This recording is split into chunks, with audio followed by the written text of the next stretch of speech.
my gorgeous beings of light. Welcome or welcome back to my channel. I am Daughter of the Divine. For those that don't know me, for those that do know me and are returning to my channel, welcome back. How are you? What's up? Today's reading is going to be a juicy reading, but it's also a part two to yesterday's reading, I should say. I don't know if I'm going to post this on Friday. Maybe I could, maybe I should, I don't know. But it's going to be a part two to the what's coming in summer for you in love, okay? So in group one, we didn't really get so much into the who this person is, what they're like, their personality kind of thing. And we also didn't get much into what the relationship would be like. It was just what was coming for you guys. So I'm like, why not do a part two?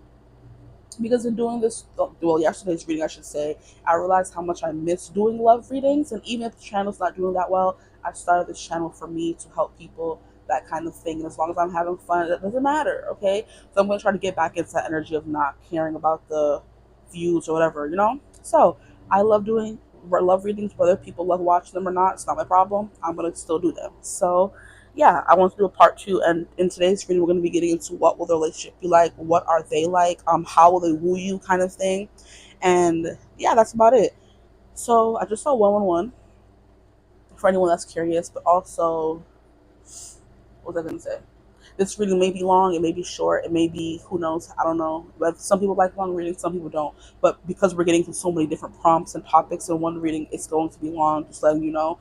So if you're not here for long readings, and I guess you'll know by the time the reading is over how long the reading is, and then split that into three, and that'll tell you how long each reading is. So, anywho, since we're already here, you can see the three groups in front of you. We have three groups today, as always. With group one, we have fifth house passion. Group two, we have third house perception. And group three, we have Libra, the idealist. So let me bring them up so you can see them some more. First house is fifth house passion. Okay. Second group, second pile, third house perception.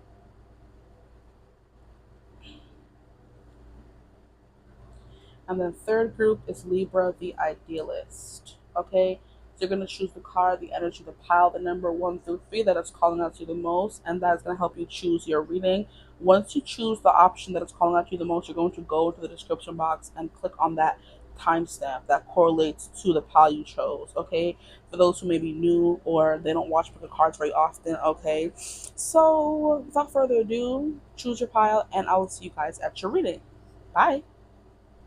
Hello, my gorgeous group ones. Welcome to your reading. If you chose fifth house passion, then you are in the right place. I'm already thinking of a reading yesterday that I did. I forget which group it was, but it was full of a lot of passion. So I'm pretty sure if you are watching for part two, that's the group you may have chosen, and you know what I'm talking about if you watched it. There's passion coming through left, right, and all around. Okay, so that's definitely the kind of person you are manifesting. Okay, or someone who's manifesting you this summer for your little summer love reading. So today's reading is a part two for those who did not listen to the intro. So if you feel called to, go watch part one, which is telling you what's coming your way this summer. Now, since we established what was coming your way, we're going to get more into the nitty gritty of it, more into the details of the who, more about who they are. So we didn't really get much to that yesterday. What their relationship will be like, how will they woo you, that kind of thing. Okay. So just a little part two. I felt called to do that, so we're gonna do it. And I don't think I've ever done like a part one or a part two on this channel yet, so we're doing it now. Why not?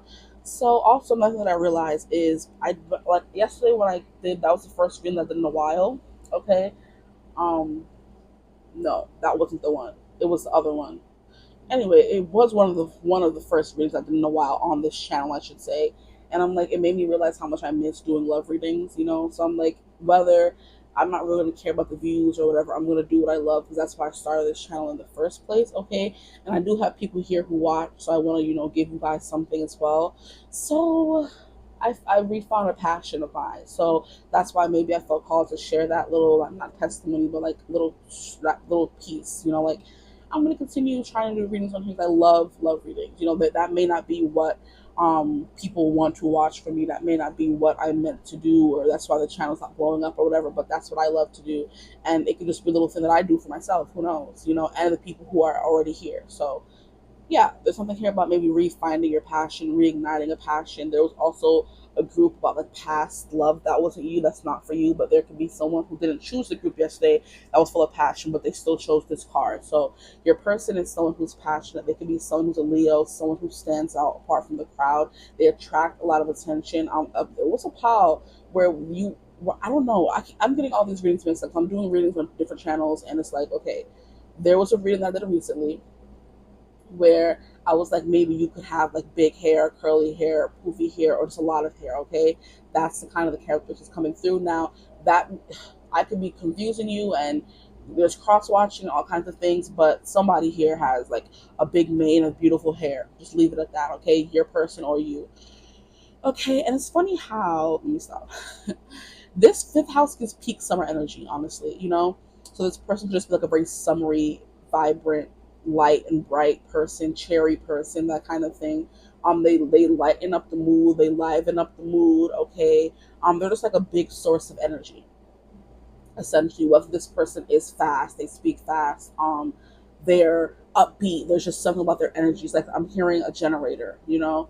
So maybe some of you could be generators. That is I haven't used that example in a minute. So I'm like generators. Yeah, there's like you never lose energy. You're always going, and you give energy to other people as well. When everyone is depleted and left and down and out, you're the person that's still going at the end of the day, at the end of the party, at the end of the work day. This person could like, or you could have like an abundance of energy. But I'm trying to focus more so on your person's energy. This could be them. They work a lot. They're workaholic. They have a lot of different projects going on, and even though they do all those things, they still have energy to go out and have a good time and to give people, to give back. That kind of thing is coming through for them.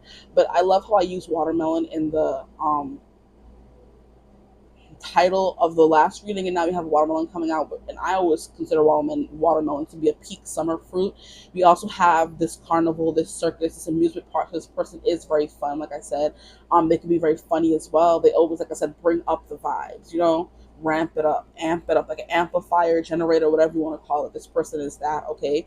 Um, but they're definitely a good time. They may like they're exciting and they're very excitable. It's like a childlike energy, I should say, because fifth house is like the house of children as well. So fifth house is Leo energy, okay? Fifth house is peak summer vibes energy, and it's a reading about summer love. So you could be doing all of the summer activities with this person, okay?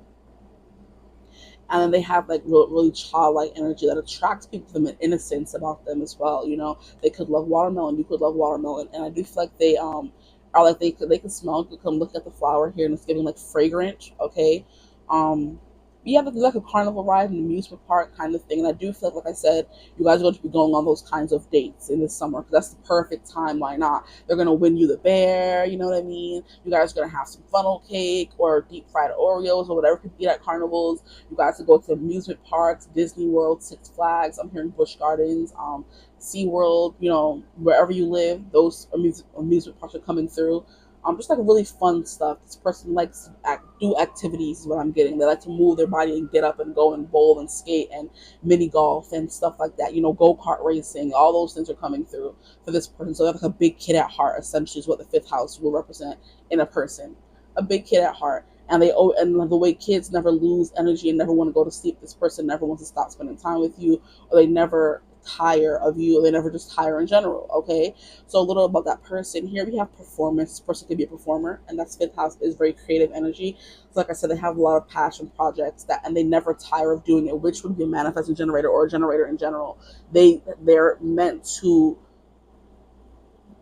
function and still do a lot of things and still be able to function, essentially, is what I'm trying to say. So we have entertainment. They're very entertaining. Like I said, they're a character. They put on a show. They keep you engaged, you know. We have creativity, costume. This person could be in theater. First and foremost, they can be an actor, singer, writer, or a pianist, you know. Things of that nature. A sculptor is what I'm hearing as well. Photographers coming through in the creative arts, essentially. And there's something here about them having a specific costume. You know how in like very, I'm trying to come up with the word, but it's not coming. Like very niche or very stereotypical artists. They always walk around with like a smudge on their face with paint, and they never realize it. Like the way they portray artists and people of that nature in shows, I feel that this person does embody that as well. You know, they talk loud, they talk a lot, they're very vibrant, they sing. If they're a singer, They speak very prose like. If they're a writer, they're very good with their hands. Their hands are very attractive. If they're a sculptor, a painter, they have a good eye for detail, and they dress really well. If they're a photographer, because those things are what they look for in their art, so they're gonna just immediately gravitate towards it and work not work, dress that way in real life. That's what I meant to say. Okay, so but work keeps coming through, so they're a workaholic for sure. You have play, they're very playful. Love is a big a part of their life, whether it means they have to love what they do as a career or just love in general is important to them. We have affairs, love affairs. This person could be a Lothario, okay? A little bit of a player with a little player energy in them. They love love. Essentially, lover boy is coming through. Okay, we have joy, pleasure, parties, children, humor. This person could have children. You could have children with them. Some of this person could want kids, or they're very good with kids as well, with this whole play, childlike energy they have about them. We have humor, like I said, funny, amusing, romance. They're a romance at heart. They're a romantic at heart, hopeless romantic, whatever you want to call it. But lover boy, lover girl energy is coming through big for this person.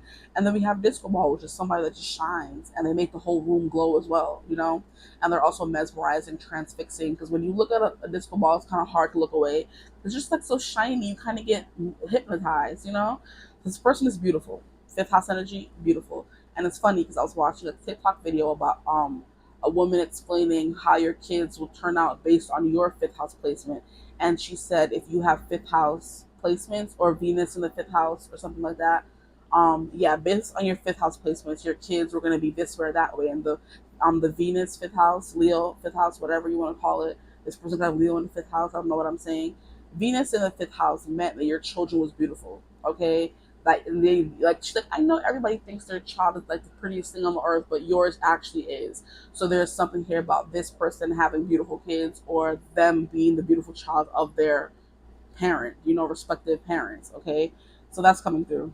Just beauty, playfulness. Okay, that's who that person is. Now we're going to get into, what's the next prompt? What are they like? We'll get more into what this person is like. Why not? Let's see. We'll get more cards from this deck. Why not? I feel like we got enough about who they are, but let us just get a little bit more. This person loves, like I said, to have fun. They are definitely a person who wants to do all those activities: escape rooms, bowling, skating, rollerblading, going to the rink, and like going around and dancing to the music. They're very much an experienced kind of person.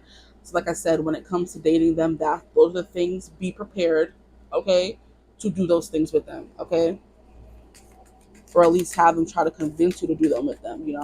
So what more can you tell me about this person? What are they like? Not the whole deck. I'm hearing they're all that and a bag of chips. They think they are. That's funny. Because the whole deck almost came through. So they're a very well-rounded person. They're not someone who just sticks to one thing. They can be a lot of different things. The way this whole deck was trying to fly through. They said they're everything here. You could think this person's everything. We have Gemini. Yeah, that's that duality. This person's able to be this and that at the same time. They're very curious, like a curious child, okay, a curious cat. I'm hearing everybody wants to be a cat because a cat's the only cat. What? Who knows where it's at? This person, like I said, could burst into song. They sing. We also have they're smooth, like a cat. Like a smooth cat is what they call it, or slick or sly like a cat. And because a cat's the only cat who knows where it's at. This person, like I said, is the life of the party. If they're not at the party, it's going to be boring or dull, unless there's someone else like them at that party. So if they're like the fun part of their friend group. They're laughing, cracking jokes, dancing, having a good time, bursting into song, making sure everyone else is having a good time. That's who this person is. And they're able to maybe flip between that and then maybe being more somber, subdued. But Gemini, we have curious, communicative, versatile, flexible, exactly. Variety seeking, social. That and fifth house is like, yeah, who this person is. They're very good in social situations. We have collaborative, brilliant, okay, perceptive. It's funny because this came out, well, third house did come out for group 2, so maybe some of you call it group 2. Connected, vocal, adaptive, street smart, okay. We have mobile, studious, superficial, restless, and fidgety. And that's funny that I was talking about this person like a little, they move very fast, that kind of thing. This person could be a little fidgety because they have so much energy, so much going through them at once. It's hard for them to stay still. So this person could have ADD, ADHD, that kind of thing. They have so much energy going through them. It's hard for them to sit down and not be doing multiple things at once. And here we have trine and flow. We have someone who's very harmonious. This is someone who's very, I'm hearing, has a very good sense of self. They're not someone who's scattered all the time. They know what they're doing. They know what they want, and that they're not someone who's going to bring confusion. They bring harmony instead. They bring a flow to a situation. They're going to help the flow. It's like this person's like feng shui themselves, where you have to put the room in a specific order for the feng shui and the energy to move very good. This person could be that person. They could be very tidy, they could believe in feng shui, or just energetically they do a lot of energy work, so their energy is always free and flowing and clear. Okay. But we have they aid, they enrich, harmonize, they benefit, energizes. So yeah, basically what I was saying is coming through in the cards. Confirmation. Thank you. We have enjoys, eases, lubricates, gifts, rhymes, supports, and indulges. Okay. So this person could, like I said, could be a little bit of a wild child. They do, I heard the most. They could do the most sometimes. They could be a little much for people. This how there's always someone who's like extra loud, extra boisterous, having the best time, drinking a little too much, stumbling around the room laughing, and living their best life, honestly. But sometimes that irks other people because they're too loud. They're having too much fun. They don't have, any inhibitions. They release their inhibitions, feel the rain on their skin. No one else can do it for you. Only you can let it in. No one else can speak the words on your lips.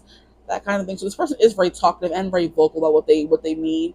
This person is also very smart, I would say, as well. And they can have very, like I said, they can be someone who's very childlike and playful, but they're also someone who's very sharp, someone who's very perceptive, and someone who's very intelligent and can have intelligent conversations when they're ready. But then they can also switch into this crazy wild child, having the life of the party vibes, which is why they're always in flow. They know who they are. They know they don't have to be one thing, which makes the energy of maybe those polar opposites flow very comfortably within them.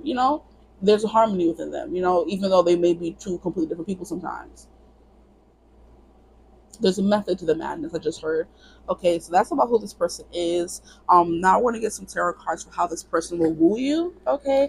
Now, for whatever reason, I felt called to this Halloween themed deck, and I know it's not Halloween. Okay, don't tell me, but I love this deck, and I've only used it a few times because Halloween is only 1 month, and I can't film a reading every day of the month of Halloween. So I didn't get to use this deck a lot when I first got it last year, and I've been feeling called to it for so long now. So we're gonna use it. So maybe your person could like Halloween, and they did costume would come through. Yeah, Halloween could be one of their favorite holidays or their favorite time of year. Fall could be their favorite season, kind of thing. Bobbing for apples. Like I said, this person's a big activity person, and I feel like the most activities that can be found in the world in any region is during the summer into fall. Because for summer we have, like I said, the carnivals, we have the pool, the water parks. Like I said, they're that kind of person. But then we also have the person who in fall they want to go for ducking for apples. They want to go pumpkin pitching, but they want to go apple picking. They want to go to the pumpkin patch. I'm trying to put those two together. Pumpkin picking. You pick a pumpkin. They want to go apple picking. I'm in the fall. There's like very cozy things. This person's a very cozy person. So they love summer, but they love fall because fall is more comfortable weather. And for someone who may be into fashion and dressing very well in aesthetics, the aesthetics of fall is the best, I have to say, in my opinion, out of all the seasons. The aesthetics, what we can wear, and the aesthetics of nature, all the different colors is beautiful, it's vibrant. For places that do experience a fall, okay, for example, summer is just hot. Everybody's hot. Anybody's taking in the scenery. You're trying to get to a place with AC, child, and stuff. Okay, so how will they woo? Ooh, yeah, this person's gonna come in a very like unexpected way with the Tower card here. And it's funny because I don't know what I was doing with this deck before I started the reading. I somehow saw the Tower card already for some reason. I don't know if I was splitting it in deck. Splitting it in half or just looking at the bottom of the deck maybe and saw the Tower card. But yeah, you guys are gonna be falling for each other dangerously. Baby, I'm falling head over heels. What song is that? Baby, I'm falling. No, no, no, no, no, no, no. I don't know. The song is not coming through fully. But yeah, you guys are both gonna be falling for each other the way both of these people are falling from the tower. Maybe you guys are both leaving past relationships, but this is what the relationship's gonna be like. Unexpected. It's gonna feel a little out of control with that passion, you know? Like I said, you guys are both falling and you can't stop the fall. Um, I'm hearing you can't stop the girl as well. That's the BB Rexa song from the movie Maleficent. You can't stop the girl. So this is someone that can't be stopped. They're a force to be reckoned with. Okay. The Temperance card, like I said, they balance energies really well. I'm hearing they're very good in chaotic moments. So I do feel like even though things may be chaotic between the two of you guys, it's also going to be very harmonious with Trine coming through. Even though that's supposed to be for how they are, it's also like I said, even though they are chaotic, it still works for them. You know. It's like I said. There was another room that I did. It was on my other channel though, where I was like, you could be someone who wears PJs or a onesie to the store, and people look at you like, "What is this girl doing?" But because you're so confident, or this guy, whatever, it doesn't matter. What is this person doing? And because you look so confident and comfortable, you just really don't care what other people think. It works for you. You know, you wear whatever you want, outrageous costumes, outrageous makeup, outrageous something, and people are just like, "Oh, it's normal when you do it." But if someone else were to do it, we'd be like, "What do they think they're doing? They can't pull that off, you know." But you can, or your person can anyway. We have Temperance here. We have Three of Wands, and we have the King of Cups. Three of Wands, very adventurous. Hmm. Yeah, there is going to be something out of control about this connection. I do feel like the Three of Wands almost kind of wanted to come out in reverse. It's kind of saying that you guys are going to be trying to gain control of the situation, but you can't. It's like I'm hearing a series of unfortunate events, but they're not unfortunate, they're just fortunate. But when those events come back to back, you can't stop them, you know? But it's like I said, you guys are gonna find that some calm in the chaos. With the Temperance coming out right after the Towers. Like, yeah, you're gonna be falling uncontrollably and you're gonna be scared of how fast you're falling for this person, how passionate you're feeling, how fast they came in, like completely took over your world. But it's also gonna be a harmoniousness to it.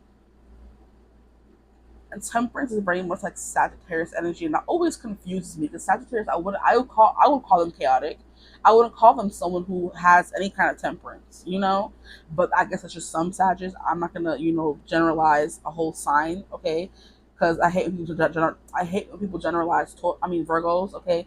Taurus want to come through, so this person could be a Taurus. I hate when people generalize any kind of group because it's a chart. It's not just one sun sign that characterizes one person. But I wouldn't say Sagittarius are harmonious at all. The way Temperance says, they don't do anything in moderation, in my opinion. So I'm like, they're ruled by Jupiter, which is more, more, more, never enough, more, more, more good times, more good food, more good experiences, more knowledge, more learning, more travel. They're all about excess. I would say this person could be that way as well. But with Temperance coming through, there may be something about you and them together that provides this flow. Where things seem easy, and even they're chaotic, because this tower is burning and there's lightning and smoke and you guys are jumping from the burning building. It's like adrenaline junkie is what I'm hearing as well. So you guys may be doing like a lot of fast paced dates, stuff like that, what the relationship would be like. I'm hearing like making your heart beat really fast, nervousness, palms sweaty, knees are weak, mom spaghetti. Stop it. Eminem is coming through, so maybe some of you may like Eminem. Um, you may listen to music together. That's something that gets your heart racing, your heart pumping. A lot of sexy, slow dancing on the dance floor. Sweating because it's gonna be hot if it's summer, y'all. It's gonna be hot. Y'all sweating, grinding up on each other. That kind of thing gets your heart racing. It's like I want more, more, more, more. That's what the relationship's gonna be like. That's making sense. Thank you. So I'm like, yeah, it's giving. I want more, more, more, more, more. But you guys are constantly gonna be having to tempt each other, saying no, relax, wait. Gonna try to gain control of the situation. And with Temperance being here at all, it means you're gonna succeed, I would say. So Three of Wands, a lot of adventures, a lot of good times, a lot of I'm hearing getting into predicaments, a lot of core memories made. Okay, with the relationship would be like a lot of core memories because when you are experiencing a bunch of fun times or difficult times or chaotic times with someone, it builds rapport, it builds a connection. Okay, I'm hearing it builds like a little bit codependency depending on how chaotic these things really be. So if you guys, okay, so for example, you're dancing in a club and there's a fire and you guys have to run out or it's a blackout because it gives me the scene from what is it called, In the Heights, where Usnavi and what's her name, crap. The girl in the movie. What's her name? How can I forget her name?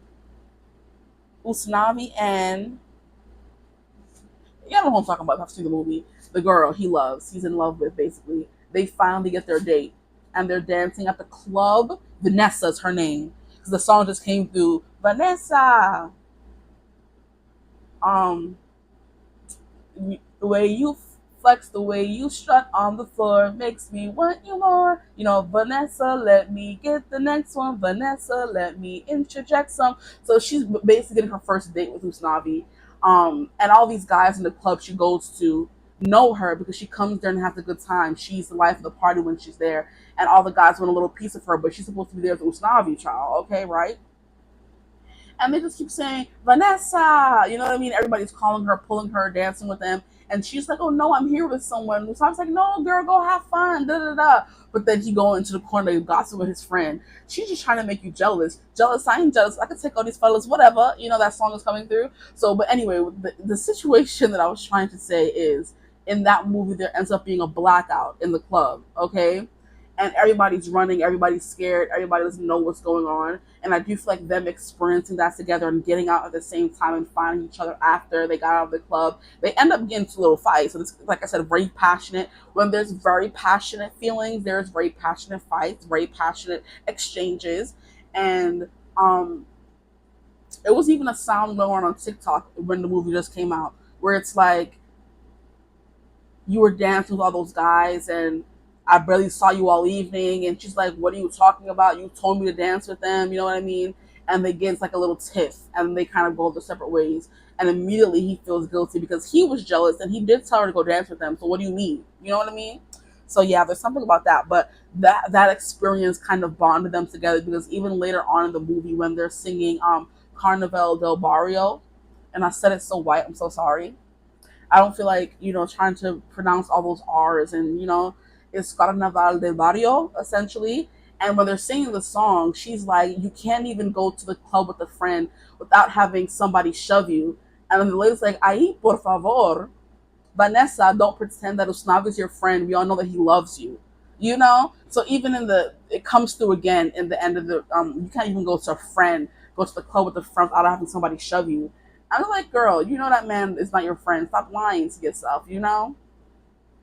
So, yeah, those experiences kind of tie you guys together, the Three of Wands, and it creates a lot of core memories. Maybe some codependency. Who knows? Depending on where you guys are at your healing journey, because even the strongest of us and those who have healed can have codependency tendencies, or maybe that was your past and you're trying to overcome that now. We're all a work in progress, okay? And here we have the King of Cups, but like I said, this is someone who makes you feel safe, okay? And I do feel like Usnavi was that person for Vanessa. Anytime she needed help, he was there helping her. Which is why also in that scene where they're singing at the end of the movie, when he says he's going to DR and moving away, she's like, what are you talking about? And it ends up having to be her who comes and tells him at the end of the movie, don't leave, not to spoil it for anyone.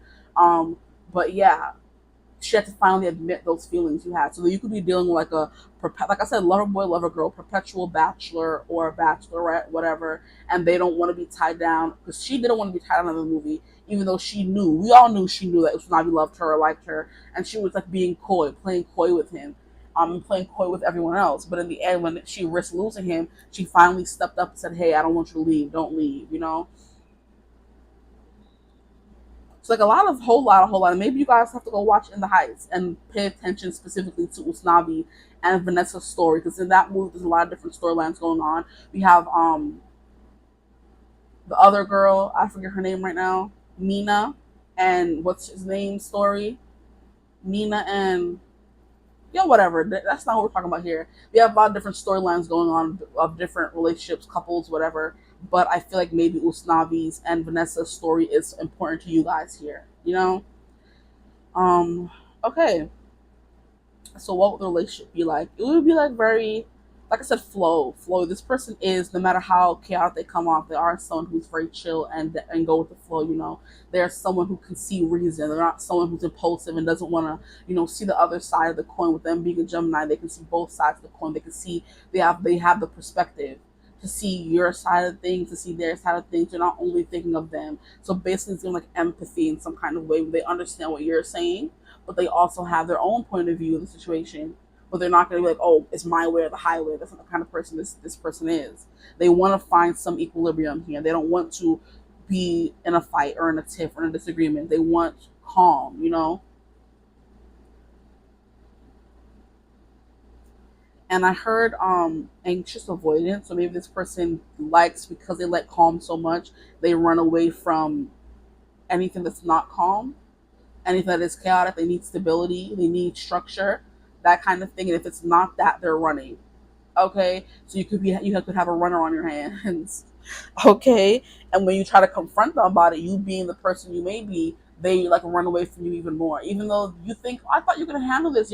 I thought you were chaotic too. They're like, no, not really. You know, I can be chaotic, but I don't want a chaotic partner. You know, two chaotic people is not good. No bueno, no. You know.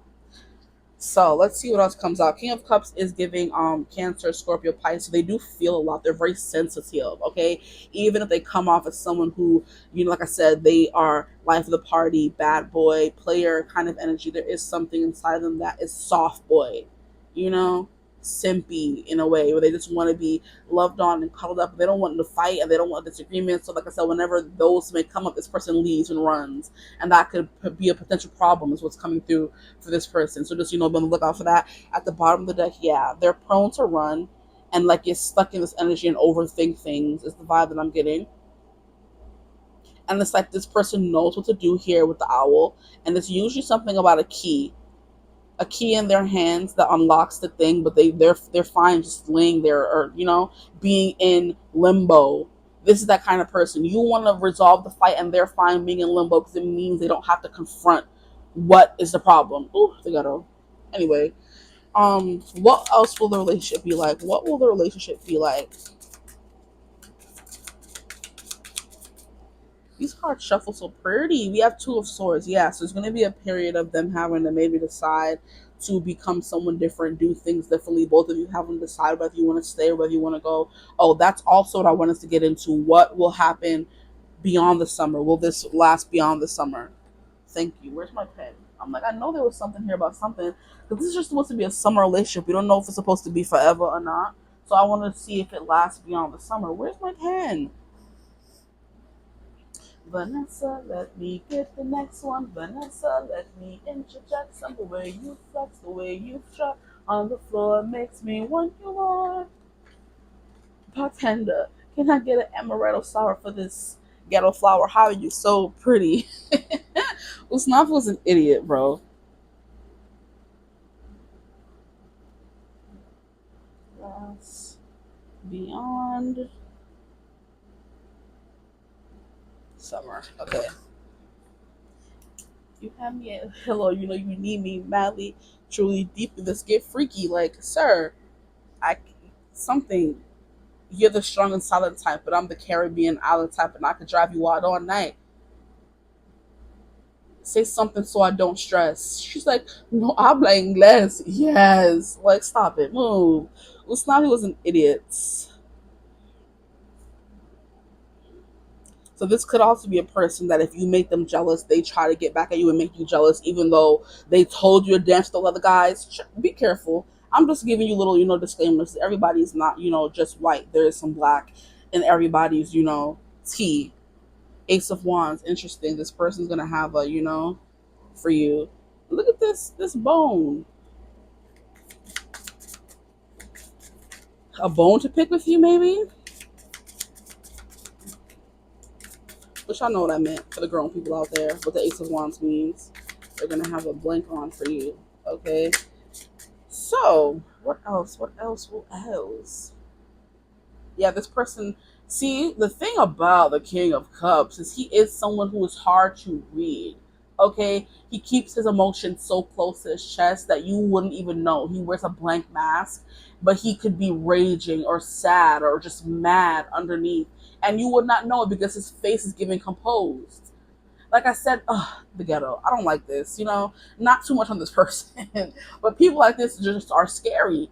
Because, like I said, if Navi told that girl, it's okay, go dance with those guys. It's cool. It's cool. He's like, it's cool. It's cool. Hey, if you want to, you know what I mean. And then going to his friends, oh, you see her dancing with other guys, and like, but you told her it was okay, bro. Like, but now you mad, and he went and tried to flirt with the other girl. Can I get an amaretto sour for this ghetto flower? How are you so pretty? Like, sir, when you came here with the next girl, ugh, the ghetto. But she wouldn't have known he was mad until they found each other after the blackout. And he's like, oh, well, I barely saw you all night. And she's like, yeah, because you were dancing with this and that. And they get into a little fight, you know what I mean? And then they don't resolve it until after he's trying to leave. And she's like, no, don't leave. Like, just a little bit of that coming through. Just be a little aware of that. Just trying to give you the tea. We have the Nine of Wands at the bottom before I started shuffling, so there could be something about, resolving these things. Knights of Swords. Yeah, this person is communication avoidant. I know that's not a thing. Okay, so that's what this relationship would be like. I want to get into how this person will woo you. How will they woo my group ones, please? How will they woo them? We got into what they are like. The world. See, you're going to be the center of their world. It's not giving love bombing. I'm not getting that yet. Let me get the rest of the cards. But it's like you're going to feel at the center of their universe. And with this person being this fifth house powerful energy of the Gemini, and they're smart, they're beautiful, they're charismatic, they're smart as well. So it's beauty and brains. And then there's someone who brings calm to the storm of people around them. It's like, how can you not want to be with them? How can you not feel at the center of the nudity? Of course there is. How rude. How can you not feel at the center of the universe when you're standing in front of them? What? I need something to cover this, child. Hold up. Let me get a something. This will do. It's like it's hard to not feel at the center of their universe. Bruh. So they make you feel at the center of the universe when their attention is on you. And it's like it's hard not to feel, like I said. And we have Two of Cups. Wow. This person's going to go in. This person's going to go hard. I know you probably can't see it. Let me move it up a little bit more. This person's going to go hard for you, to woo you. And it's like emotions. They're going to make you feel, like I said, safe or loved. We have the Chariot card in reverse, and then we have the Knight of Cups. Oh, wow. We have the Knight of Cups. We have the Two of Cups, and then we have the World. Yeah, this person's going to chase you really hard.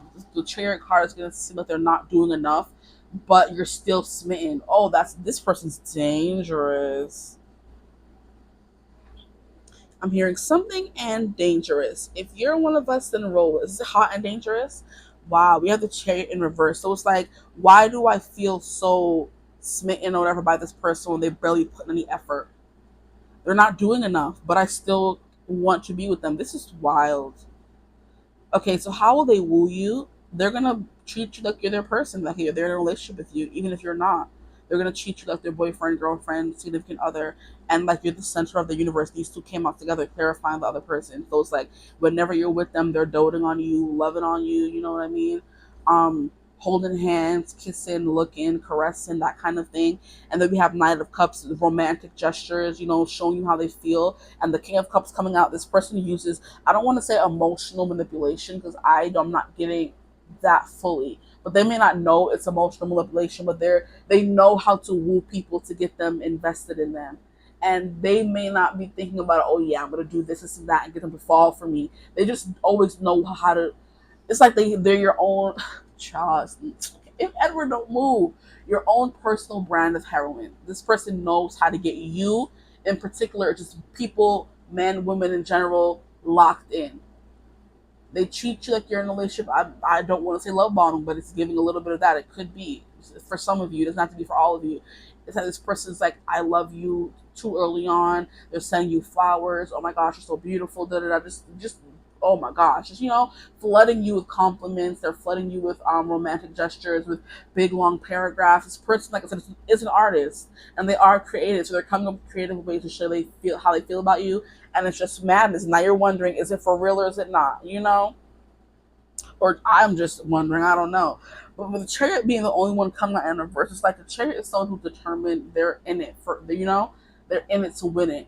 This person is not giving in it to win it, but they're showing you that they are. They gotta be careful with this person, guys. We have Gemini here. It's giving Two-Face little. This person knows who to become to get you, to draw you in. Like I said, the Edward, he says everything about me draws you in, and he's a predator. Ooh, that's crazy. But Edward wasn't using those things for, evil though. See, I'm confused, guys. This is crazy. This person's giving like everything they do draws you in. Edward said everything about them being a vampire, their skin, where they smell, where they look, how you react to them, makes you want to come closer, just for them to, what vampires do. But it's Edward saying it, and we know Edward wasn't that way. He wasn't manipulative in that kind of way. Oof, this is dangerous. Or I should say, this person is dangerous. It's like the people who say, "Oh no, I don't want to be in a relationship right now, but we can just see where it goes." But they're treating you like they're in a relationship. They're sending you the good morning text. They're sending you the good night text. They're saying, "I miss you. I had such a good time." They're following all the proper dating cues. But then when it comes to maybe talking about more, we're going to see what comes through in the will happen in the aftermath of this, and then we have some oracle cards to pull. But it's just like giving that kind of energy of the Chariot card. They're not as invested as you may want them to be. They're a little still black and white, or gray, I should say. And it's like you're a little confused, but whenever you're around them, you're the center of the universe. Oh, child of ghetto. Um, yeah, what was that supposed to be? How they woo you? Yeah, but making you feel like you're the center of the universe by treating you like you're the significant other. You're all that they can see. Essentially, you're it. You know, Knight of Cups telling you how they feel all the time, showering you with words of affirmation, that kind of thing. Oh yes, all these cups energy coming in. Okay, so now we're gonna get some cards for will it last beyond summer? So, Peace Spirit, let us know. Will this relationship last beyond summer? Give us a key. We have 10 of Wands in reverse, and we have Page of Wands in reverse. Will this relationship last beyond summer? We have the 7 of Wands. I don't know. This person has a lot of walls up, is what I'm getting with all these wands coming through as will it last beyond summer. They have all these walls up. I feel like this person does crave connection. This person does crave wanting to be with someone. Like I said, this person wants stability, but there's something about them still running from it, even though they know they want it. So we have 10 of Wands in reverse, which means it's not going to be um stressful. It's not going to be a burden. So it's kind of like, hold on. Then we have the Page of Wands in reverse, which is someone who is not investing in something. They're being a little flighty. And then we have 7 of Wands because their emotions are on high alert. Their emotions are on high alert when they're with you, and it's kind of like they're not going to be putting in the work. Like I said, they're going to be a little non-committal and not like, oh, I'm not looking for anything serious, but then they're treating you like they're looking for something serious. Can I get a clarifier for the Page of Wands in reverse? Why is that here, please? Why is the Page of Wands in reverse here? We have the Moon. Yeah, this person's scared. They're scared of confronting their feelings, which is the vibe that I was getting in the other cards. Like I said, they run when they feel too much or when they feel conflict coming on. And like I said, there is going to be a decision here that someone has to make, you or them, at the end of this summer. And will it go beyond the summer? The 10 of Wands upright is burdens. It's something that's weighing down on you. This is going to be free. So that this person doesn't want to make a decision, or it's going to be like, it's going to be easy to make a decision, but this person, like, things are carefree, things are still fun, but then it's like things are being hidden and walls are up, their guard is up. And here we have like a lobster, and they're known for pinching. You know, it's kind of like excuse me. It's kind of like giving scorpion here a little bit, even though I know this is a lobster or whatever. It's like giving a scorpion where they're hard to get close to. This person's like a lot of guards up. So will it last beyond summer? I don't know. There's feelings here. There are deep feelings embedded in them. Like I said, this person craves connection, but at the same time, they're scared of it. So it should be easy to say yes, and it's going to be like, yeah, 10 of Wands in reverse, it's a good thing. There's not going to be any burdens or worries, but it's like this person does not want those burdens and worries, so they're not making a decision. It's also the vibe that's coming through. I can't lie to y'all. We have Page of Wands in reverse, which is like someone who's not starting something. So a page is the beginning. It's like a childlike energy, but it could also be someone trying to not be childish about the situation, you know? But this person, it's like they're not optimistic even though they want to be. The energy is present of wanting to be optimistic. The Page of Wands go after something, but they're scared because of their carrying burdens. They could still be trying to let go or release burdens from their past, the things that, like I said, they're keeping hidden from you. Yeah, this person's skittish, very skittish. So I guess now it's the time to get cards. Let me pull from these cards here. These are the more upfront, blunt cards.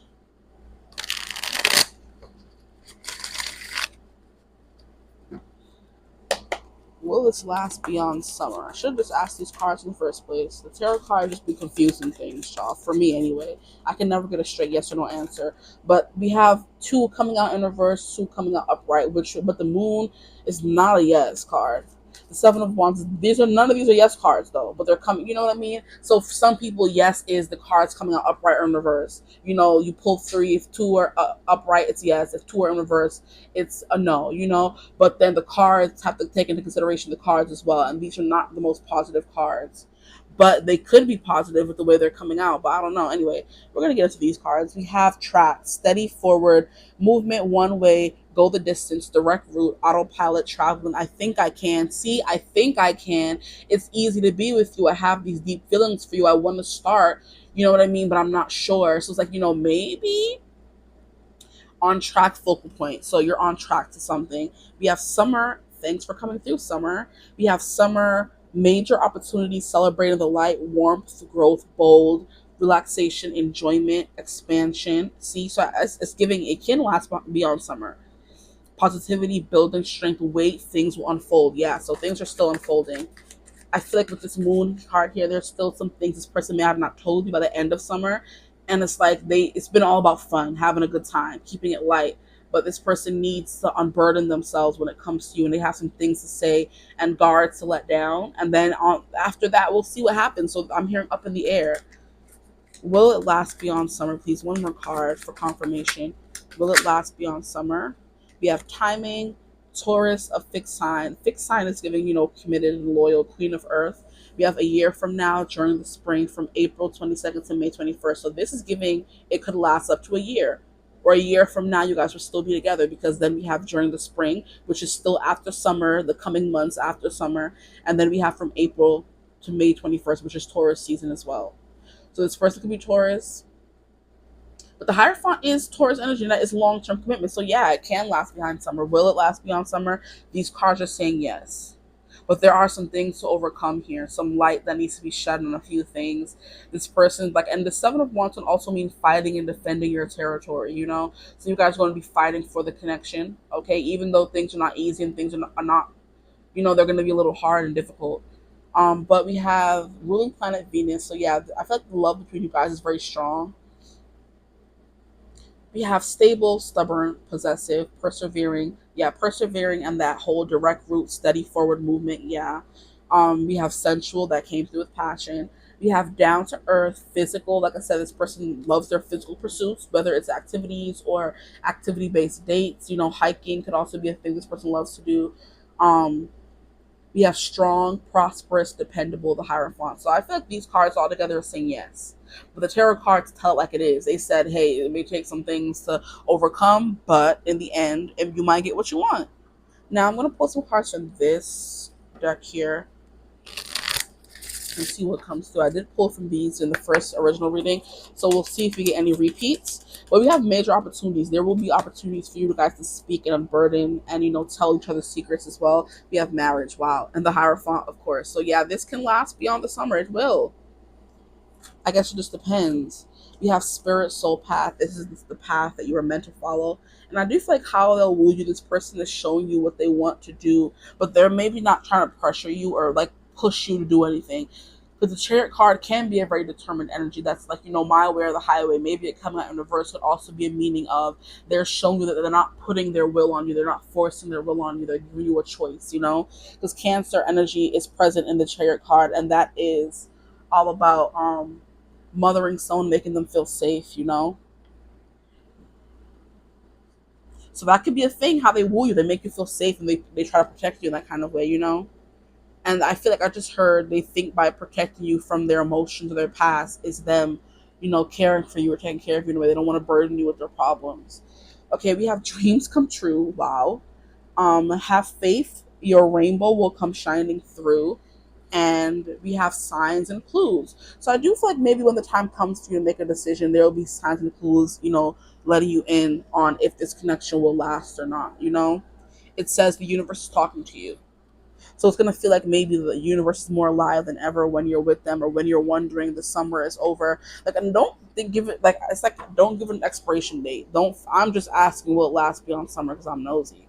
But it's like I feel like when you're in the connection, it's gonna be hard for you to be like, oh, when the summer is over, it's going to be over, because you guys don't go into it that way, saying, oh, it's just going to be a summer fling. I'm absolutely not getting that vibe from this reading at all. That you went into it saying it's going to be a fling.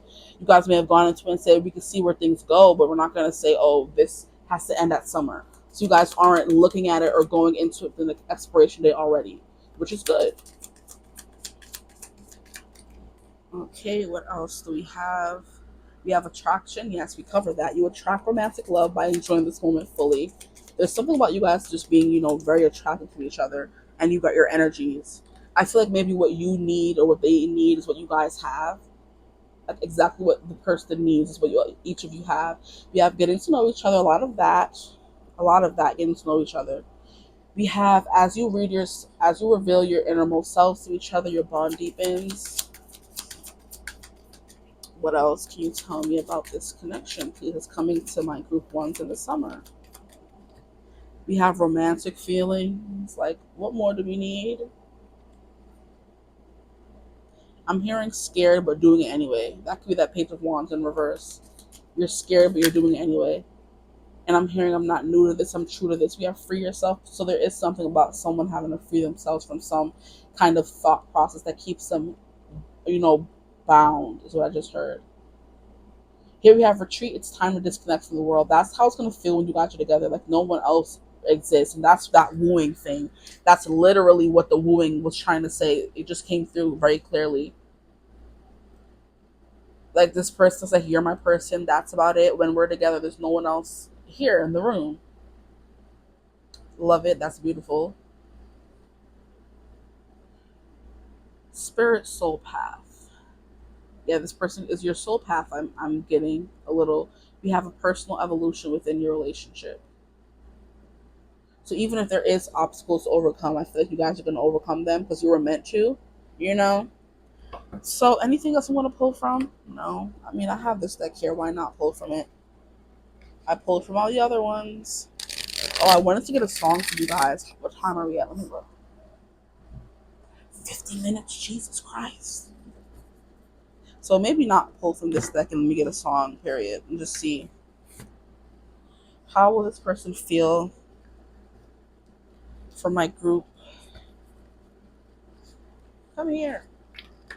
Ones, please. How will they feel about my group ones? Please, Spirit. How will they feel about my group ones? How will they feel? Can we get a song? There's also movies in this deck, so we'll see what comes through.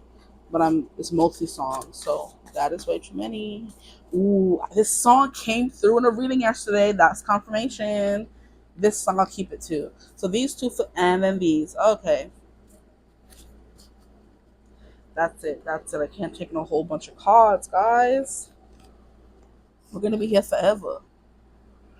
Okay, so the first song that came out, stop messing up the spread. Dang. The first card that came out is Those Eyes, and if you watch the reading that I was talking about yesterday, I don't know which one. This song came through one of those readings, okay? So we have when we're out in a crowd, laughing loud, and nobody knows why. When we're lost at a club, getting drunk, and you give me that smile.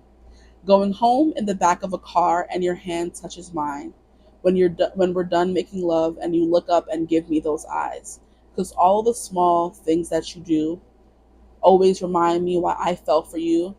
And when I'm alone and I'm missing you, I close my eyes and all I see is you and the small things you do. Okay?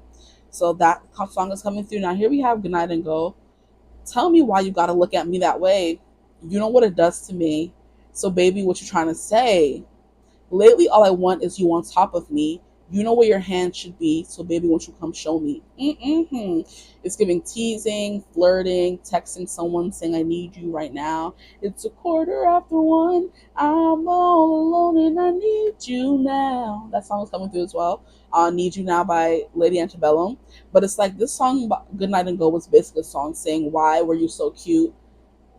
It's impossible to ignore you. Why'd you have to be so cute? It's impossible to ignore you. Why must you make me laugh so much? It's bad enough we get along so well. Just say goodnight and go. So it's meeting someone who's so frustratingly attractive, charismatic, and someone you can't stay away from, you're drawn to, and you're wondering why. Did you have to be so cute? Why can I not say no to you? That kind of vibe. Now with Oceans Away, Arizona, it's like I never let my guard down, but you messed me up when you came around. When the high wore off, I know you needed space, but I don't want to wait. I don't want a mistake.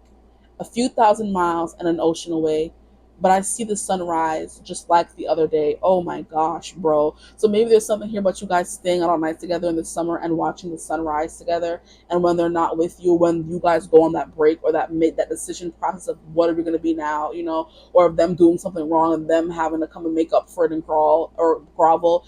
They're like, I know you need space, but I don't want to wait. I don't want to, mistake. Wow. Few thousand miles in an ocean away. I love this song. I love all these. I love every single song that I have in this deck. I'm not even gonna lie. But yeah, there's something here about watching the sunrise together or being up all night together, that kind of thing, and them thinking about that moment when you are alone, making your decision of whether you want to be with them. So maybe the decision is gonna be up to you, not them. Okay. But there's a lot of potential here. I'm not even gonna lie to you guys. There's a lot of potential. There may be a period where you guys have to kind of retreat and only talk to yourselves, talk amongst yourselves, or really like bare your souls to each other to see if this can go the long run. No more just fun and playing and teasing. No, are we in this? Are we together? Are we official? That kind of thing. Okay, so how they feel about you? They didn't say what they said. Go listen to these songs. Like these two, this song is beautiful. I love it so much. But these two, I feel like are more emotional, so you're gonna get a full picture of how they're gonna feel for you. Okay, so now I'm done. I'm gonna stop talking your ear off. I hope this reading resonated. If it did, feel free to like, comment, and subscribe. Join the tribe, the Divine family. Love to have you. If you would ever like to book a personal reading with me, you can always get in contact with me using my email, the description box below. But I hope you're having a beautiful, wonderful day whenever you watch this reading in this. Not as always, but I'll see you guys in the next reading. Bye. Hello, my gorgeous group twos. Welcome to your reading. If you chose third house perception, then you are in the right place. Welcome. Today we're going to be getting into a part two. This is a part two, so there's a part one. If you're now just tuning in and you didn't watch the first reading, there's a part one called Your Love Life in Summer. Okay, so summer loving, had me a blast. Summer loving happened so fast. I met a girl crazy for me. What, I met a boy cute as can be. Okay, that song is coming through for you guys. Cute, cute. But that literally is the name of the reading, is Summer 11 Part 1. So we're going to get into Summer 11 Part 2, which was more so, we're going to get more into the person that you will be with, the relationship, how they will woo you, and will it last beyond the summer. So if you're here for all of that, just stay. And group 1 was well over 50 minutes. I'm not even going to apologize. What came through. I'm glad that I did it, okay? So your reading could be that long or shorter. We don't know. We're going to get into it. But yeah, there's something here about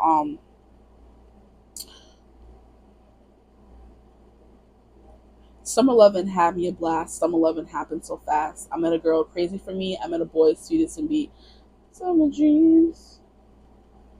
Something to oh, the summer nights. Oh well, oh well, oh well. So maybe there could be something here about. Okay, so before we even get into that, I'm sorry. When I first pulled this card for my group twos, I was like, there's more than meets the eye here. There's something about maybe this person can wear a mask and they're not really showing you how they really feel or who they really are. And now we're getting Greece coming through with Danny was pretending to be some, well, that's what he really was supposedly. But when she met him again in the same school and him not knowing he was ever going to see her again, he comes and plays this tough bad boy with his little group or whatever. And it's like, someone wearing a mask. So either way, it was going to come through. I was like, please, Spirit, make me remember what came through when the card first came out, but it came through in a different way. The Summer Love in Greece coming through, where he was this sweet, um, sensitive boy, very considerate, very, romantic, very chivalrous. When Sandy knew him, he saved her from drowning, kind of vibe. They just kissed. They didn't even do anything else. Very gentlemanly. But then when he was around his friends, the different person. You know what I mean? Laughing at her when he said, you know what I mean, and then her ending up having to change in the end to want to be like, what the hell, like, we're not going to get into that movie because I used to love that movie so much as a child. I would watch it over and over again on DVD and just watch, like, just beautiful. But now that I'm grown, I'm like, not them making Sandy have to change. Tell me about it, stud. No, that's not who Sis was. Why did they make her change her whole personality just to be with Danny? Like, he wasn't worth it. If you wanted to play this bad boy, I wanted the good one in the beginning, who I met when I first met you. I don't want no Danny, fake, what's it called, gangster extraordinaire. Please. But that just irks me. Why they made her change for him? Anyway, there can be something about that, like I said, with the third house perception. Like, this person puts on a mask, puts on a front to the world. You don't really know who they are. No one really knows who they are because they act one way around you, they act one way around their friends. It's like, who are you? Can you be both? It's giving fake Gemini. Yeah, see? So there's a vibe here, whether they are putting on a mask or being fake or not. There's a vibe of them being one way with you and being another way with everyone else. So it could be in a good way, in a bad way. We don't know until we get more to the reading. But that's what perception is. How you view them. There's more to them than meets the eye. Anyway, there could be something like very urban about how they dress, very streetwear, very sneakers, very much jeans and a snapback or a stylish hoodie, that kind of thing. You know those people that dress like that, street style. So I'm getting urban. Okay, that's this person. Very street smart as well. This person could, like, have a persona as being a gangster or a bad boy or whatever in the hood, in the streets, whatever, a street cred. But then when they're with you, they're like literally the opposite of that person they portray. That could be it. And this is also giving me the vibe of someone who there's something that I was gonna say. The vibe of someone, those guys, like, I don't really know what they were called, but those guys that will sit on the side of the street with their friends, catcalling women, and whether that is really are or not, the fact that they do it with their friends or allow their friends to do it and don't say anything, it's just a red flag for me, period, okay? So there can be something about them having friends like that or growing up in that kind of life where they were meant to be, have no emotions or be hard or be street and have street cred, that kind of thing, and them having to kind of grow out of that or not be that person when they met you, it's just, like I said, giving dual personality, double life kind of thing, okay?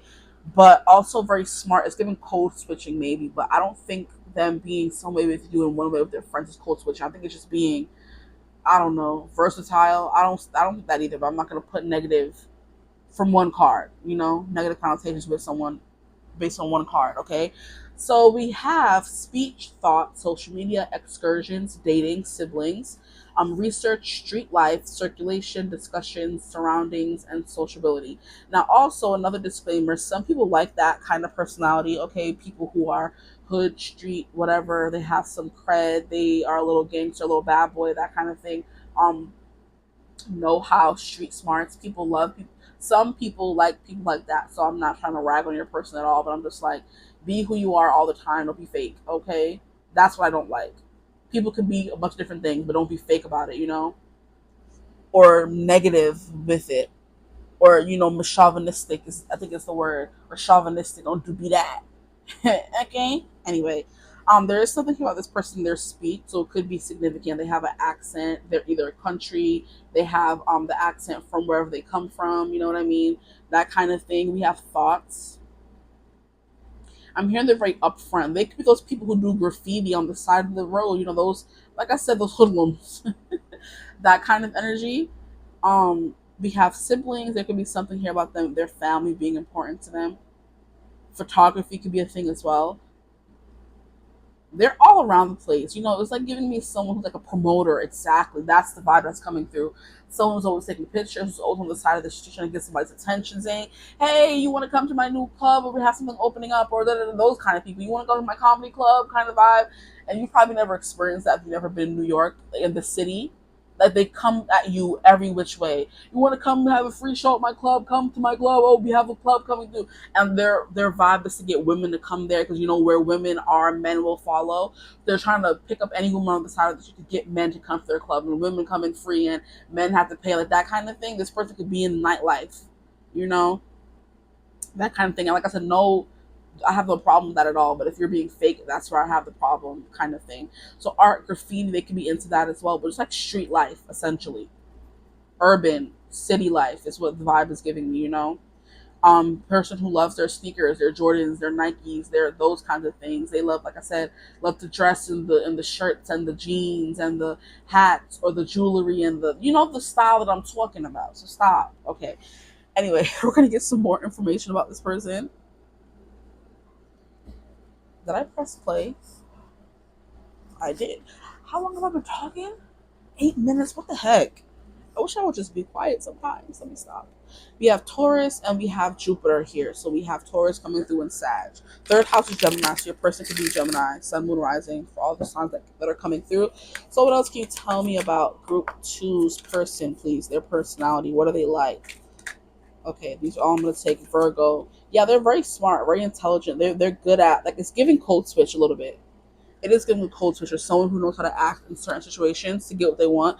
Pluto transformation. Yeah, this person transforms. Yeah, that's the vibe that I'm in. They turn into a completely different person depending on who they're around or what they're doing. And like I said, in some instances that can be good. In some instances it can be a little scary because it's like kind of like giving the who the f that I marry. You know, like who the f am I with? I don't know who you are. You're one way with me. You're one way with your friends. You know, who are you really? Okay, so Virgo, we have methodical, aligned, ritualistic. This person could have like a bunch of rituals, you know, like where some people, if they're a boxer or if they're a performer, they have a certain thing they do before the show for good luck, like in theater, break a leg. No, you never say good luck, it's break a leg, you know? This person could, like I said, could perform, you know? They could also be those people who be on the subway dancing and things. It's giving that kind of like they're a dancer, nightlife, performing, that kind of thing, in a band maybe as well. Like there's something here about them being around toxic masculinity and maybe co-signing it even though they may not be that way in real life. But like I said before, even co-signing it is still a red flag. So that may be something you have to reach out for or watch out for. Like, oh, you act this way around your friends. Oh, but I'm not really that way. Oh, but you act that way in front of them. Maybe get new friends. How about that? Okay, who are not chauvinistic pigs. Yeah, yeah, okay. Or who are not toxic and you know, what is it called? Have toxic masculinity. Your person may not, but their friends could, their brother could, their family could, their father could, you know? Okay. So we have, and as long as you're complicit, like you're guilty, essentially. So I'm done. I'm done. I'm done.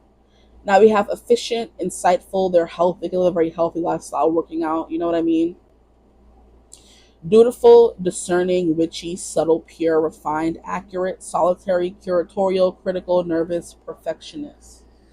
I can see how this person could be a little bit nervous or skittish with Gemini energy coming through. We have Mercury, so very fast talking, very fast speaking, very fast thinking, overthinking. They're very smart, but they overthink a lot of things. So it's like they know they're supposed to do one thing, but they overthink it to the point where they're just not confused and they don't know what to do. You know, this person can have a hard time following their instincts. They follow their logic more than anything, and their logic could lead them astray. You know, which logic can and does and will do unless you get a handle on it. This person can be overly critical a little bit. It's like giving like a salesman. This person sells things. Like I said, look how she has her hand out and she has like her little concoctions. And she's like, you want this, you want that, you know. People on the side of the street selling water, selling their little oils, selling their perfume, selling their lotion, selling their own homemade things. This person can be really good at making homemade things. Drinks, weight loss stuff, hair stuff, that kind of vibe. They're very good with mixing and matching. They're scientist vibes, alchemists. They turn one thing from one thing to the next, you know. Now, Pluto transformation, there's a darkness to this person or a dark side. We have intensity, reckoning, taboos, clearing, and extreme. So this person could go to extremes to get what they want, and that includes getting you or maintaining that facade they put up to keep you. So like I said, be careful with this person a little bit. Pluto with Scorpio energy. There's very much an intensity to this person's secrecy until they feel like they can trust you. But when will that be? If ever. Okay. Now we have renewal, inner resources, basic instincts. Like I said, they're street smarts. They're very intelligent. They can pick up on little things. They know when things gonna go sideways and wrong. Very intelligent, smart. Motivation, personal power. Yeah, they're motivated. This is definitely the person's out there doing what they gotta do to make a buck, which we love. Very resourceful in that way. Personal power, evolution, composting. So let me leave this person alone. They could be still, transforming into the person they're meant to be. And we've all had those moments where our friends were doing things and we didn't say anything. I mean, I don't know if I had that moment, y'all. You know, but everyone has had that moment before where it's like, should I say something? Should I let them do what they want to do? So they're still trying to become or changing. This person could have gone through the whole alchemist, and it says ritualistic, witchy, that kind of thing. This person could have just recently found spirituality, and they're trying to evolve into that per person, which is hard. To go from knowing one thing to be true to knowing something else to be true and changing your whole personality, it ain't easy. Okay, we have composting. Yeah, this person's very health, earth conscious as well. Cycles, death, rebirth, subversion, suspicion, obsession. See, there's something very okay, so this is giving me the energy. Sorry, I had to yawn. I'm so sorry. This is giving me the energy of someone who is very just wary of people, because they could have been someone who was used and abused in the past, especially if this person has money or comes from money or made it, got out the mud, essentially. They worked hard to get their money, and not anyone who comes around them too much, it could be used to friends using them. And now they could walk around acting like someone who doesn't have money, but they do. So they're keeping like a part of themselves from you. That could be the thing that I was picking up on. It doesn't have to be them being fake or being a completely different person. It's just like they act like they have less than they do because they're used to people coming and trying to mooch off of them. So they're going to keep that part of them secret. And that came through in a reading yesterday that I did with the Summer Love. Stop playing. So y'all could be from that group. And that literally, wow, I'm remembering the group now. That did come through. We literally had like fake mask and pretending to be, oh my gosh, this is wild. So yeah, y'all are from that group. And if you're not, then those are coming through and you should go watch that. I'm not even gonna tell you what group it is. Wow. I'm like, wait, this like is giving a little familiar. Like when I said that whole, they're used to people using them for their money, so they pretend like they don't have anything. You know? Wow. Okay. Very interesting. Very interesting. But yeah, they keep a lot to themselves. They don't tell people this. So now we're getting deeper into the psyche of this person now. Before it was like, oh, they are going to have this and they're going to hide it from you and do this. But now we're seeing why they do these things. We're getting more into it. So now we're getting, like, that's why I want to do a part two, because it seemed weird to say all these things about someone but not able to get more into the nitty gritty, because the reading would have been who knows how long. So now we're doing a little part two and getting more into depth into who this person is and maybe why they act this way, okay? So now it's making sense. So maybe this person has like a lot of responsibility on their shoulders, because Virgos do tend to take on a lot of responsibility, okay? And it's like they have a lot of things, or people looking out for them, or people look depending on them, which makes them a little skeptical of people who want to come to their life. Maybe they need an outlet. This person's like, I'm hearing stimming. So this person could be a little neurodivergent, okay, a little ADHD, which I think I did mention already with the Virgo talking fast, Mercury energy, okay. But it's like stimming is when you like do certain things to help yourself acclimate to the situations you're in. So it's like, yeah, that's literally what it could be. Instead of them being fake, they have to do certain things to become this vibrant or more outgoing person, even though that's not who they are. You have to do what you have to do to get your money and make your money and do, that's the kind of vibe this person's giving me. You have to do certain things you may not want to do, be who you don't want to be to get where you want to go, essentially, okay? But I'm hearing, yeah, stimming definitely is coming through for them.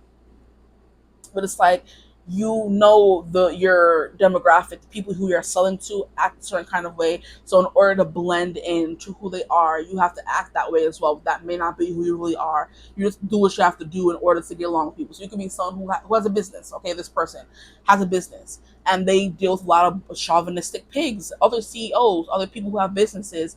And in order to do business with those people, they have to act a certain kind of way. So if you see them ever putting on in front of certain people, they may pull you aside and say, "Hey, I have to do this sometimes in order to think da da da." But don't take what I'm saying as truth. That's not who I really am. You know who I am. You know that kind of thing. Okay, so I heard them not too much on this person.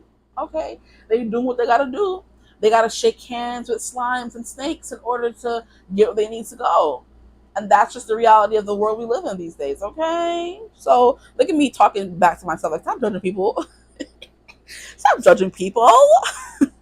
This person can find it hard to not judge people because Virgos are very judgmental, and I am a Virgo. So we're not judgmental in that kind of way, but we just see certain things that people try to hide. So we're looking at them like, huh, you a little fake. You know what I mean? And they come and pull you aside and say, hey, I gotta be fake sometimes to get where I want to go. I'm like, oh, okay, as long as you know you're fake. You know, sometimes, as long as you know that voice you put on, like when black people be on the phone, we put on the white voice, you know what I mean? It's like, as long as you know you being fake, and I swear it becomes so much of ingrained in us, we don't even notice we're doing it. Plenty of times I've seen people in my family just turn on the whitest of white voice when they're talking. And I'm like, your voice is mad deep. Okay, put some bass in your voice when you're on the phone. Not faking. And they get off the phone and go back to saying when they're on the phone. It's like, ah, you know what I mean? That is what is coming through this person. They're just funny, very funny. I'm like, your voice is mad deep. Stop playing, acting like your voice is not. It's hilarious to me, honestly. But then people don't, they do it so often you don't know you're doing it until someone points it out, you know. So this person may be so used to doing those things that you have to point it out to them and say, hey, like, you're a little, you know, is that really who you are? And like, and they got to tell you, oh no. But in case you didn't know, you may see me act like this sometimes because that's what I have to do. I have to put on, you know. Okay. So yeah, someone who's very smart, they're doing what they got to do to get the bag. Period, as they should. They're, you know, rubbing elbows with the rich and elite, and they may not have come from being rich and elite, but they have to act a certain kind of way to act like they fit in. So like I said, just, you know, chill with that. I'm talking to myself as well. So, and they're very intense rebirth. Yeah, this person's gone through a transformation. They went from rags to riches. They went from riches to riches. They went from riches to rags back to riches. They've like been through some stuff with Pluto here. It's like been through hell and back. They have to be a vulture, and a vulture is someone who, they don't want to eat dead carcasses, but that's what they got to do if that's all there is to eat. The other animals may turn up their nose and say, "No, I'm not going to eat that," but I got to eat too. Okay, now what is next? What are we going to get into? What we're going to get more into what they're like. I mean, I feel like we've got enough into what they're like. I don't want to keep making the reading long for no reason.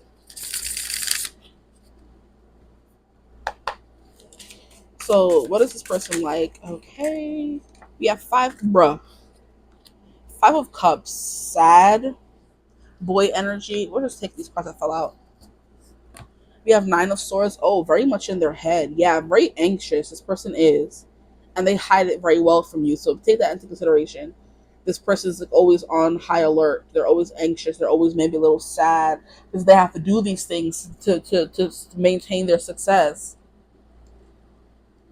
We have Queen of Wands, someone who knows how to put on a show and keep the attention on them, to have all eyes on them and do it comfortably is something that's coming through as well.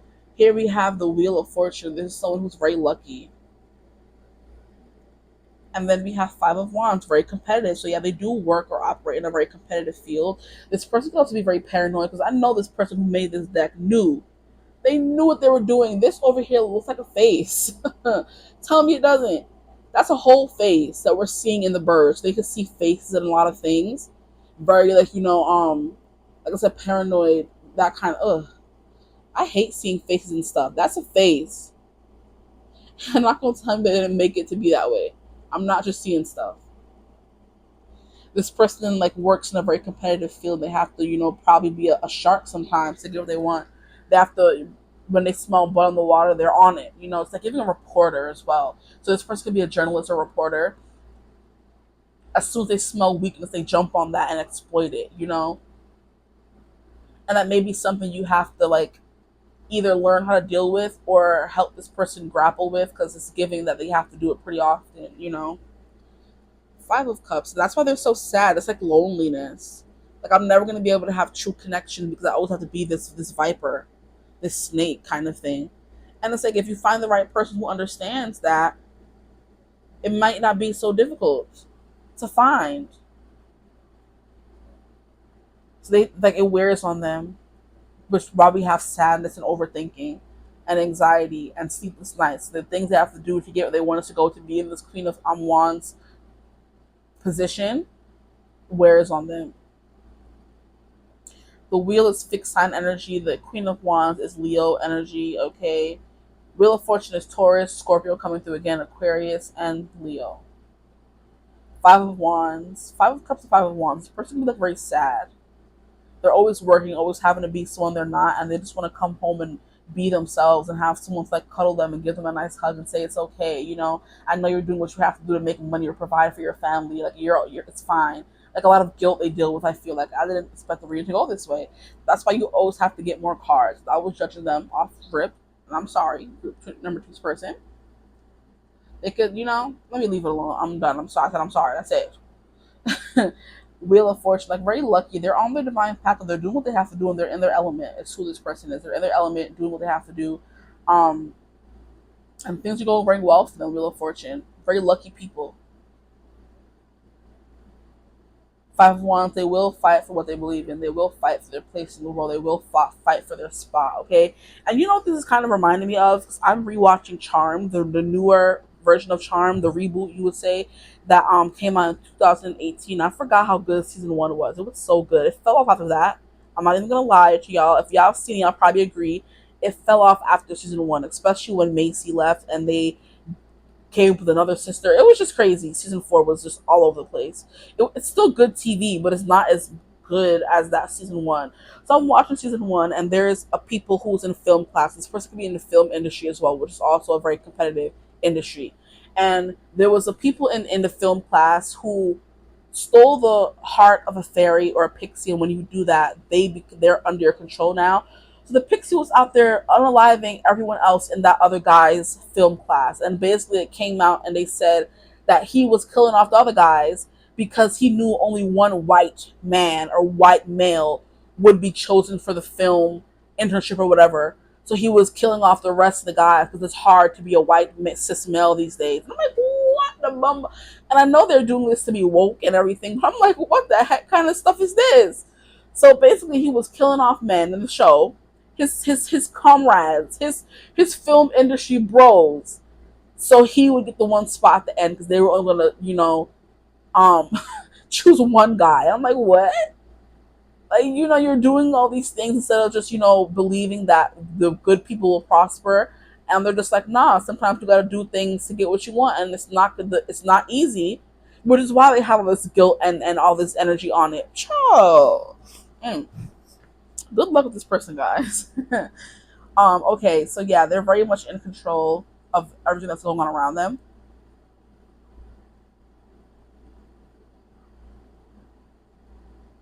I said very smart. It's like the queen watching everybody, like, on her court do what she says, do her bidding. And she just sits on her throne in the court, seeing everyone do what she said, told them to do, whatever. Her subjects essentially. This person thinks they're the smartest person in the room, playing everyone else. They could be, they couldn't be, who knows? But that's how they're coming through to me, honestly. Okay. And this person could be doing something wrong, because the reason why they will be paranoid, seeing faces and everything, is people who have something to hide. So this person could have something to hide. Now, next portion of the reading, okay, is going to be, how will they woo you? Like, how will this person woo you? How will they get your attention? How will they get you to accept their advances? How will they woo? Wow. Why the Tower keeps coming out for some reason? How will they woo you? We have the Tower in reverse. We have the Chariot. Yeah, by chasing you relentlessly, this person goes after what they want and they don't stop. Six of Wands in reverse. There's going to be a bunch of fails, and you're going to probably be not so gung-ho to go out with them as in the beginning. But this person is like very sure of themselves. Because the Eight of Swords in reverse is someone who is not stuck in a victim mentality. This person knows that they what they want, they're gonna get, and what they want seems to be you. Okay, how will they woo you? Yeah, they're gonna be relentless in chasing you and pursuing you, and I think that did come through in that group that I was talking about yesterday because we got a little bit into that. So relentlessly chasing you, Six of Wands, failing but still doing it. Like you saying no is not gonna stop them, which is kind of like that ghetto energy coming through. Like no means no. But in your case, you could be saying no because of who knows why, and they don't believe you. And they're going to keep asking you. The example that I used in yesterday's reading was 50 Shades of Grey with Anna and Christian. How Anna first saw him and she thought he was everything she ever wanted, and she said, "I want to be with you." But he was like, "I don't do relationships. I do contractual relationships. I don't do regular relationships. No, I have to control every single part of this process."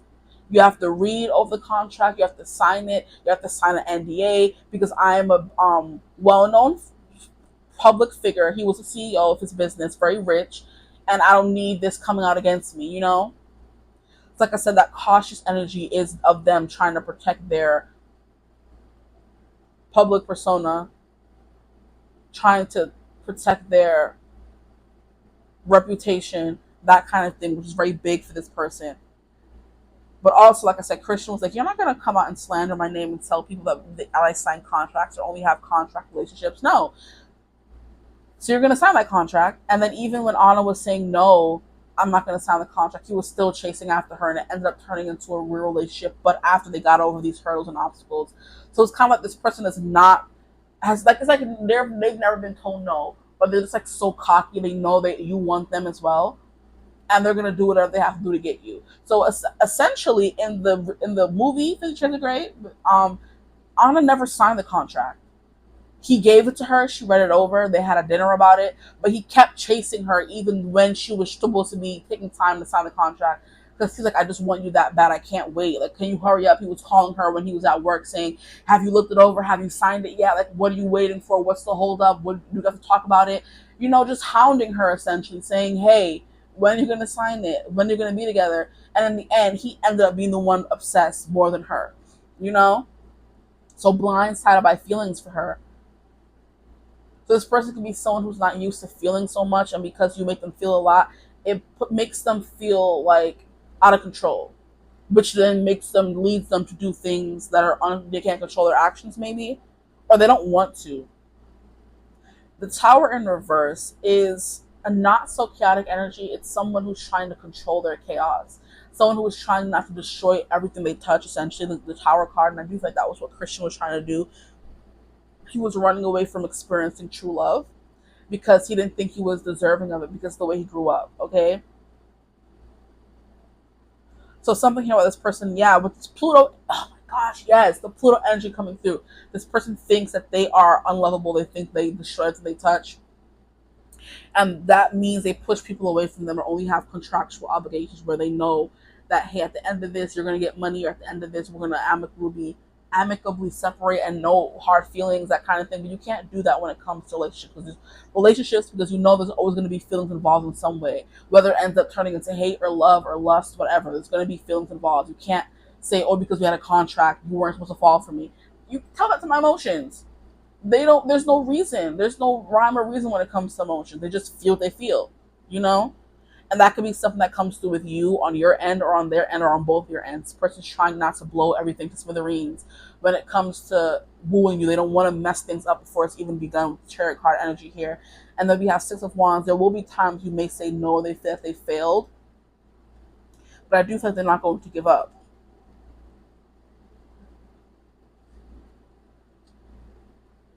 How will they woo you? By trying to control their chaos, by coming off as someone responsible, reliable, someone you can rely on, someone who is not damaged, someone who doesn't need healing, self-assured, essentially, when they're really not on the inside, because there's someone who's prone to overthinking, anxiety, which we saw come through already. So they're going to come off more confident than they really are. Is what is essentially coming through. But there will be no's, they will fail, and you will eventually, or may not go the way they want it to go, the wooing. but it's not gonna lead them to giving up. Okay. Their determination, willpower, not giving up. That's essentially the wooing process for you guys.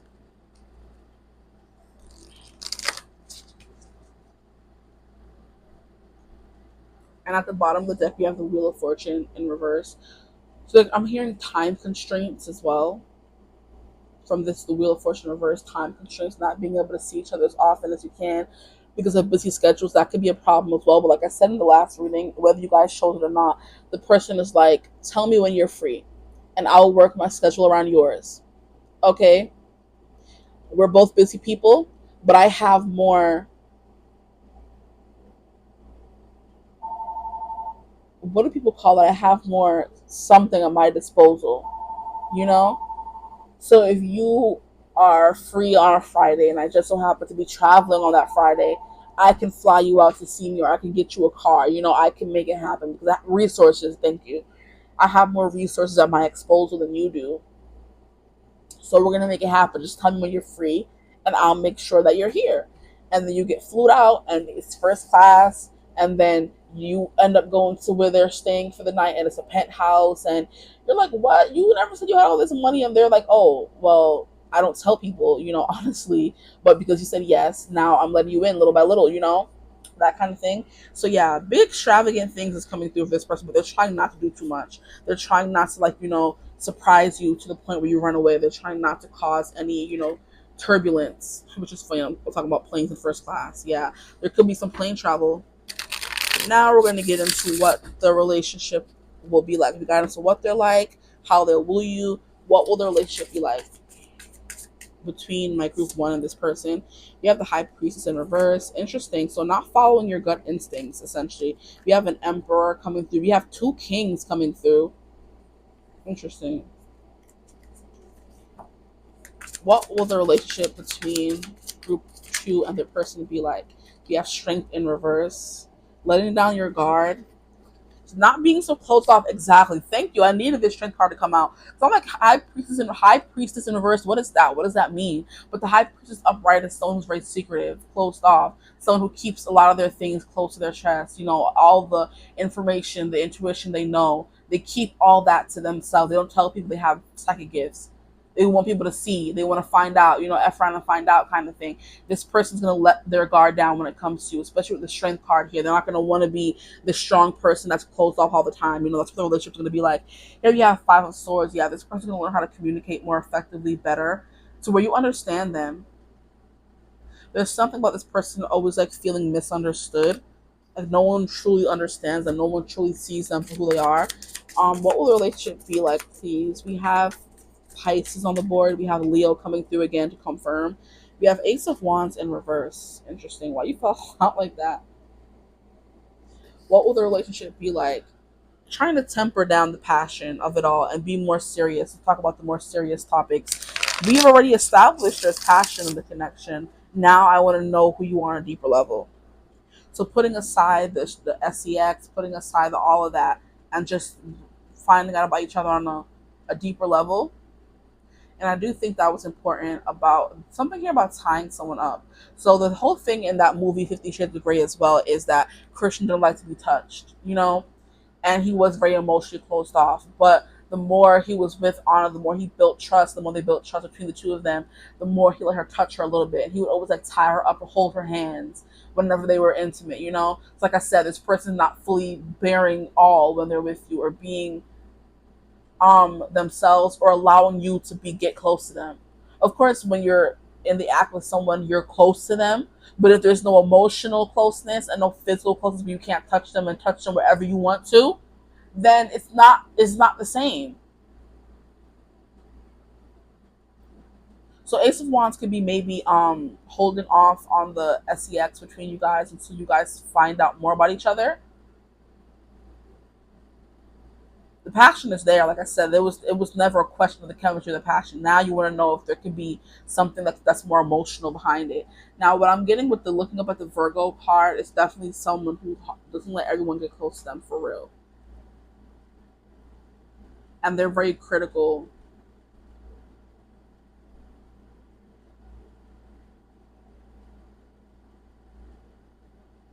mostly of themselves and others. So getting this person out of their head could be a very important task that you may have to, you know, be faced with. What else will the relationship be like, please, Spirit? The relationship between them, what will it be like? You have the Page of Wands, exciting, fun, explorative. You're exploring each other. This person's exploring a new side of their passion. Like I said, letting you touch them for the first time, letting someone maybe go use no protection, that kind of thing, trusting someone in that kind of way. Not tying them up, letting them have free reign, letting them get on top. This person may have a problem with letting someone take control. Most men love women on top. This person's like, nah, I want to be in control. So letting go of control is what this relationship is going to mostly be centered around. Being vulnerable, bringing down that wall, showing who you really are, essentially. I love how we have this person here and then we have like a face with their eyes closed right next to this person. This person could see spirits and they tell you that. That's something that's coming through. This person's finally able to be their spiritual self with you. This person always has to, surround themselves, if they are in nightlife or business, no one they can really talk about spiritual things with, and finding that in you or telling you about their transformation. This is simple as that. How they used to be someone who was this way, now they're this way, and they're finally going to be able to tell someone their story. Someone they trust, someone they're going to let close. And that's what the relationship is going to consist of mostly. Confronting your fears with the Page of Wands. At the bottom of that, we have the Hierophant. So being less closed off and secretive and being more helpful, being more open, being more available. There's the thing. The High Priestess, she running, she ducking and weaving, not texting you back, running away from your calls. The Hierophant is always there. All you have to do is walk in a freaking church and talk to him. He's going to be a confidant, exactly. So confiding in you, you confiding in them, kind of thing. This could also lead to like marriage or this person's first serious relationship in a long time is what I'm hearing, or someone they finally consider marriage with. So all these new things they're exploring and doing with you is it's old but new territory to this person. It's familiar territory, but it's new. And just maybe being this person with you makes them think, hey, this could be more, because now look, we have the Fool. Exactly. And then we have the Queen of Wands, which came out earlier for this person. They're like, I'm going to be putting aside always having to control things. I'm going to be someone who is collaborative, someone who is helpful, someone who is open and caring.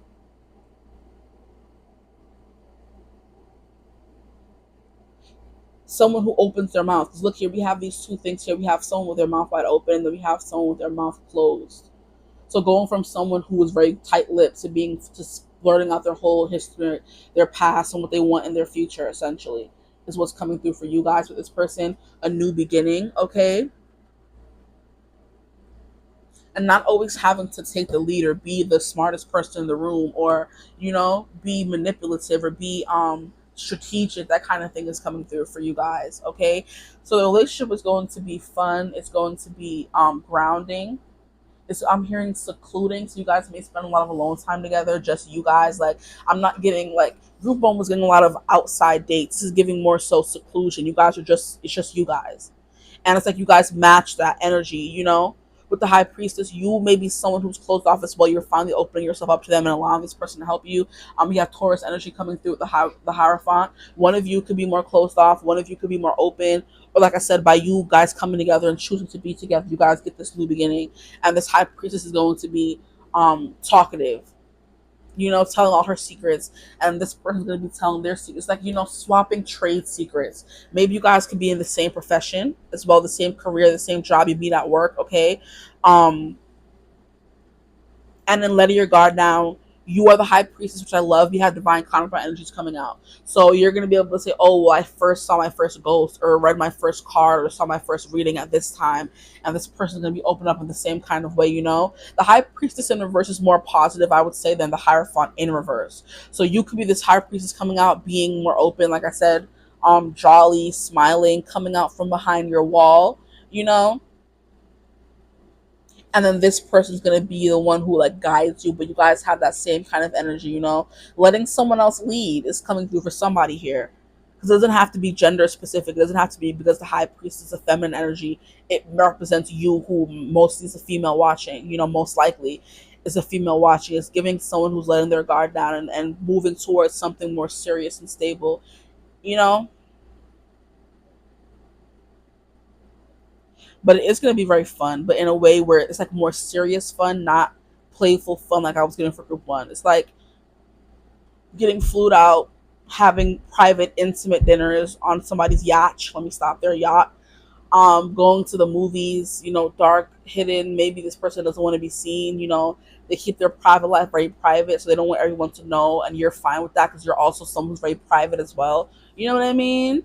This could be someone who hasn't been intimate with someone in a long time, and they're crossing a new thing. Because the Hierophant just gave me like a priest, and I don't think they're allowed to have relations. They're not allowed to have boyfriends or girlfriends, or they're gonna have to renounce that sainthood. So this person didn't have relations with someone for a long time because they didn't want to be connected. They were just worried about work.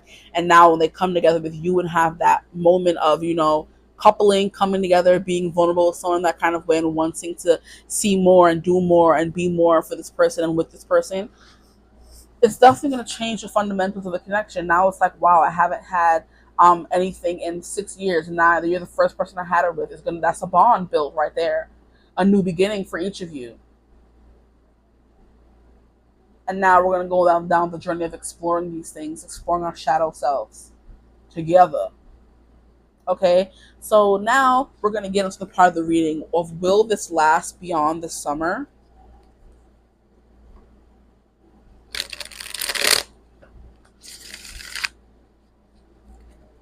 Will this last beyond the summer? Please, Spirit, will this relationship last beyond the summer? We shall see. Will the relationship, please, Spirit, last beyond the summer? Will it last beyond the summer for my group twos? Oop! And I oopity oop up oop. Okay, hold on. Yeah, I'll just take these two. Oh, bro, wasn't I saying, bruh? Y'all gonna stop playing. I was talking about this person tying somebody up. This person could be into debauchery. Okay. This person's into debauchery. They want to tie you up. They want to whip you. They want to do all these kinds of things, which is why you would have to sign a contract, because you won't be telling people, he whipped me, child. You know what I mean? If you don't sign an NDA and they don't want anybody knowing that, like, not that this is even something to be ashamed about, but in today's day and age, there's still people who see things as taboo, and taboo freaking came through in this card here. Pluto transformation. We have intensity, literally reckoning, taboos, clearing, and extremes. This person does extremes in the bedroom. I'm telling you, there's some debauchery involved. Okay. And it's funny how I was talking about 50 Shades of Grey, and that's literally what Christian did. In order to feel in control, he would tie up the women and whip them because they reminded him of his mother. Just sick stuff. Sick stuff. And like, are we surprised that Anna ran? No. Anna, whatever the heck her name is, are we surprised Sis ran as soon as she found that out? Like, he said, I tie up women and beat them because they remind me of my mother. Like, what the bump? What? Very dark energy. And you never would have guessed that. I'm like, I never would have guessed that reading the book, that that's what the hell he was going to say at the end of towards the end. Like, what? He only employed blonde women who are prim and proper and wearing, respectable clothing. And she even said it in the book. She was like, why does he only have blonde women working for him? And the women he dated all look like me. And he's like, I like to find women who look like my mother, tie them up, beat them. I'm like, what? Wait, it's giving that freaking snippet from Idris Elba where he's eating the hot woman and he starts that's what it's giving. He's like, what the fuck? You find out that you're like, what the hell? What do you mean? So you're trying to beat me and want to have relations with me because I look like your mother? And to add on top that you want to beat? Like, what the heck? Yeah, bruh. Mm-mm. It's crazy. It's crazy. People be out here. Yeah. And it's funny because in another reading, not on this channel that I was doing, I was talking about a little bit about the Madonna Schmore complex, where men have a hard time contributing women they want to settle down with women they want to be, attracted to. So women they marry aren't women they're attracted to. They marry respectable women who remind them of their mother, and then they are sexually attracted to women who are like more of like a schmore, or who you would consider that, you know. Of course, schmore isn't the exact word, but y'all can get my gist, okay? So that they want to sleep around with women they see more in that, you know, slanderish kind of way. They don't have to respect, you know, but the women they marry are the women they respect, but they don't have any of those sexual urges for that woman, okay? Crazy behavior, honestly. But that's what I'm getting a little bit here, but not even in that way, because that man wanted to have relations with women who only look like his mothers. That's even more debauched than child. Anyway, so we have tornado, storm brewing, torn up, a sudden unexpected end, violent, a total wreck, breakdown, liberate, over, done, the end. That was all we needed to hear. I don't think this is going to last beyond the summer. It's going to be a little fling. Okay, we have whip, arguments, anger, abuse, painful, tension, fighting, doing it again, repetitive. See, it's like you're stuck in a cycle. Repetitive, snap, driven, faster, get cracking, and kinky, SEX. Ugh, literally. Now we have stepping stones, the process of arrival, step by step, way out, how to keep on going, baby steps, progress, spiritual growth. Now that's literally what I was saying with the Pluto transformation. This person is still growing into who they want to be. So all that ghetto energy I was getting in the beginning could still be them. Okay, and will resonate until this person learns how to change, which I do feel like this person wants to change with you, but this person may keep you as like a little secret, you know, have you sign a little contract, you know, say nobody could know we're together, huh? Cheating on wives with s'mores, yeah. I'm not calling you a s'more, but I'm like, that could be a vibe here. This person could be married with the Hierophant card coming here, and they're keeping it a secret, or they tell you they're married and you don't care. Like I said, no tea, no shade. I'm not trying to come for you. If that's what you want to do, cool. It's not the best thing to be indulging in, but it's like someone who is in a commitment with someone, but that, you know what I mean, but they're still with you. That kind of thing is coming through. But there's something here about, wow. But with this whole stepping stones, it's gonna look how far and wide they go. Look how far they go. It's gonna take a lot for you guys to see the future here, but there is some spiritual growth that needs to happen. If this person were to do that, there could be a chance for this to last beyond summer. But I do think it's giving a breakup, because at the end of that book or movie, Anna left him and said, I'm not dealing with this. Bye. And then he came chasing after her and did the work that he needed to do in order to earn her love, you know? So it's kind of like this person, it's going to be a break. It's going to be a breakup, over, done, the end, because this person shows you who they really are, kind of thing. And then it ends up them, a step-by-step slow process of them growing as a spiritual being, you know, becoming this hierophant that you may need, kind of thing, you know, or want. And then it could turn back on. Who knows? But it's not lasting after the summer. Or if there's going to be a break and you guys are going to resume the way Anna and Christian did in that movie. Okay, now that's your question. Now we're going to get into the whatever else we need to know, child. Whatever else we need to know. And then I do want to get a song at the end to see how this person feels about you, or how they will feel about you. So let's get the cards out on the table. Look at how it was blown away.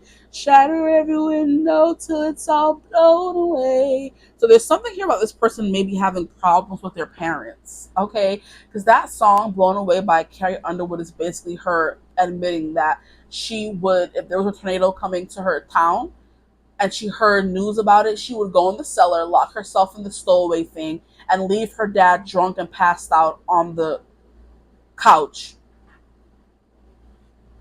And, and what's going to happen if the tornado comes and burns the house down and she's safe in the cellar below, and the tornado comes and, you know, unalives her dad? She basically admitted to that in the song, like, I would go and hide downstairs and leave that man on the sofa drunk, you know? And it's like they have issues with their parents. And listen, I'm not laughing because it's funny, but it's just, it's crazy to me how she says that in the song. And I understand, because he traumatized her and beat her and all that kind of stuff when she was younger. So that could literally be what this is, that abuse and everything, this person. And that tends to happen. People who were abused when they were younger, whether it was sexually or not, end up abusing other people in the same way they were abused, unless they heal it or stop it before it starts, you know? Okay, so let's move on. This was not what I was expecting, but I was calling a ghetto energy at the beginning. I was like, let me not be so harsh, but maybe I should have. We have divine timing. So maybe you guys like may take a break because you guys aren't right with each other at the time. A serendipitous event. So you may meet this person in a serendipitous way. These are just like, clarifiers, more information, clarification, okay? Please, what more do we need to know about this connection? We have, where did you go? Psychic connection. Wow. So powerful energies coming through. We have your commitment goes beyond mere words. And that's what I was saying. It's like psychic connection. We have the Hierophant and the High Priestess. Those are two spiritual beings that come together. But there's a lot of some stuff in between, child. Like I said, if there's an end, a painful ending, it's gonna lead to like a long process of you maybe being apart to have to come back together, or that did happen already is what I just heard to say as well. For some of you, maybe you are in the process right now of growing in spiritual transformation, and it's coming to an end. If you're someone who's been apart from this person for an extended period of time, months, years, okay, we have memento, a gift from someone special, and that literally came through in that reading that I was talking about. So yeah, this person could like give you little mementos to remember you by. They're very big about jewelry, and groveling is essentially what it is. We have burning desire, yes, but that physical connection is definitely there. I'm not taking all of these. We have psychic connection, divine timing, memento, something to remember them by. There may be a lot of those moments between you guys, something to remember them by, so you can't get them out of their head. I'm surprised the devil ain't come through, y'all. I'm surprised. Like I said, this person could be in their redemption arc, you know? Okay, now we're going to get the rest of these cards out. What more can you tell us about this connection? Okay, that's what I wanted. Past life relationship. Wow. We have this could be the one. Interesting, coming out over the Hierophant, or me placing it over the Hierophant. We have give your relationship a chance. Oh my. And we have separation. Yeah, so that could be confirmation for those of you who are in separation from this person. You were watching this whole time knowing you're in separation, but you may not have known the person coming in is the person that you're in a separation with. Or this is just saying there will be a separation here, over, done, the end, like Anna and Krishna at the end of the first movie or book. But in the second movie and book, they get back together because he comes groveling and saying, I'm gonna change, and you don't have to sign the contract anymore. We can just be in a regular relationship. I'm gonna give you what you want, essentially. And that, like, her being with him helps heal him in a way. And then I think he also starts seeing a therapist as well. He's been seeing a therapist, but there was something about him knowing what he was doing was wrong and still doing it. And he knew what he was doing was wrong because he was scared to even tell Anna about it. He was scared to tell her about it. He's like, I don't want to tell you because when I do, you're not going to want to be with me anymore. And she's like, tell me. And then he does and just runs. Like she said she wouldn't. But who wouldn't if you hear that? Please, I'm running. Yes, I am. Okay. But the thing is, they got back together. And they had their happy ending in the end, okay? After going through a bunch of ghetto-ness in the second book, especially. The third book, too. Oh, boy. Every time I think about those books, I'm like, what did I read? And you won't even believe the age I was reading those books at. You don't need to know. It's my business. But inappropriate age. Okay. What else are we going to get into? I think those are all the cards. Now, I want to get those songs for how they feel. How this person feels about you. Shatter every window till it's all blown away. There are also movies in this little deck that I made, so whatever comes through, I'll take. If it's too many, I'm not taking them. Hey, now stop playing. Hey! Nah, they acting up. See? I'm trying to shuffle them on my knee or my thigh so I don't have to shuffle them on the table because then it's going to start blowing everything away, which I'm not trying to. Even though I'm singing the song, I don't want the cards to be blown away. You know? But it's acting a fool. Okay. Much better. So you may be scared to do something when you do it doesn't turn out the way you expected it to. That could be a little side message coming through. Okay, so how does the person feel for them, please? How does the person feel about them? How does the person feel about them? Group 2. We're only on group 2, child. Group 2. How does the person feel about them, please, Spirit? How does the person feel about them? Okay. And this song wanted to come out. I put it back. I love it.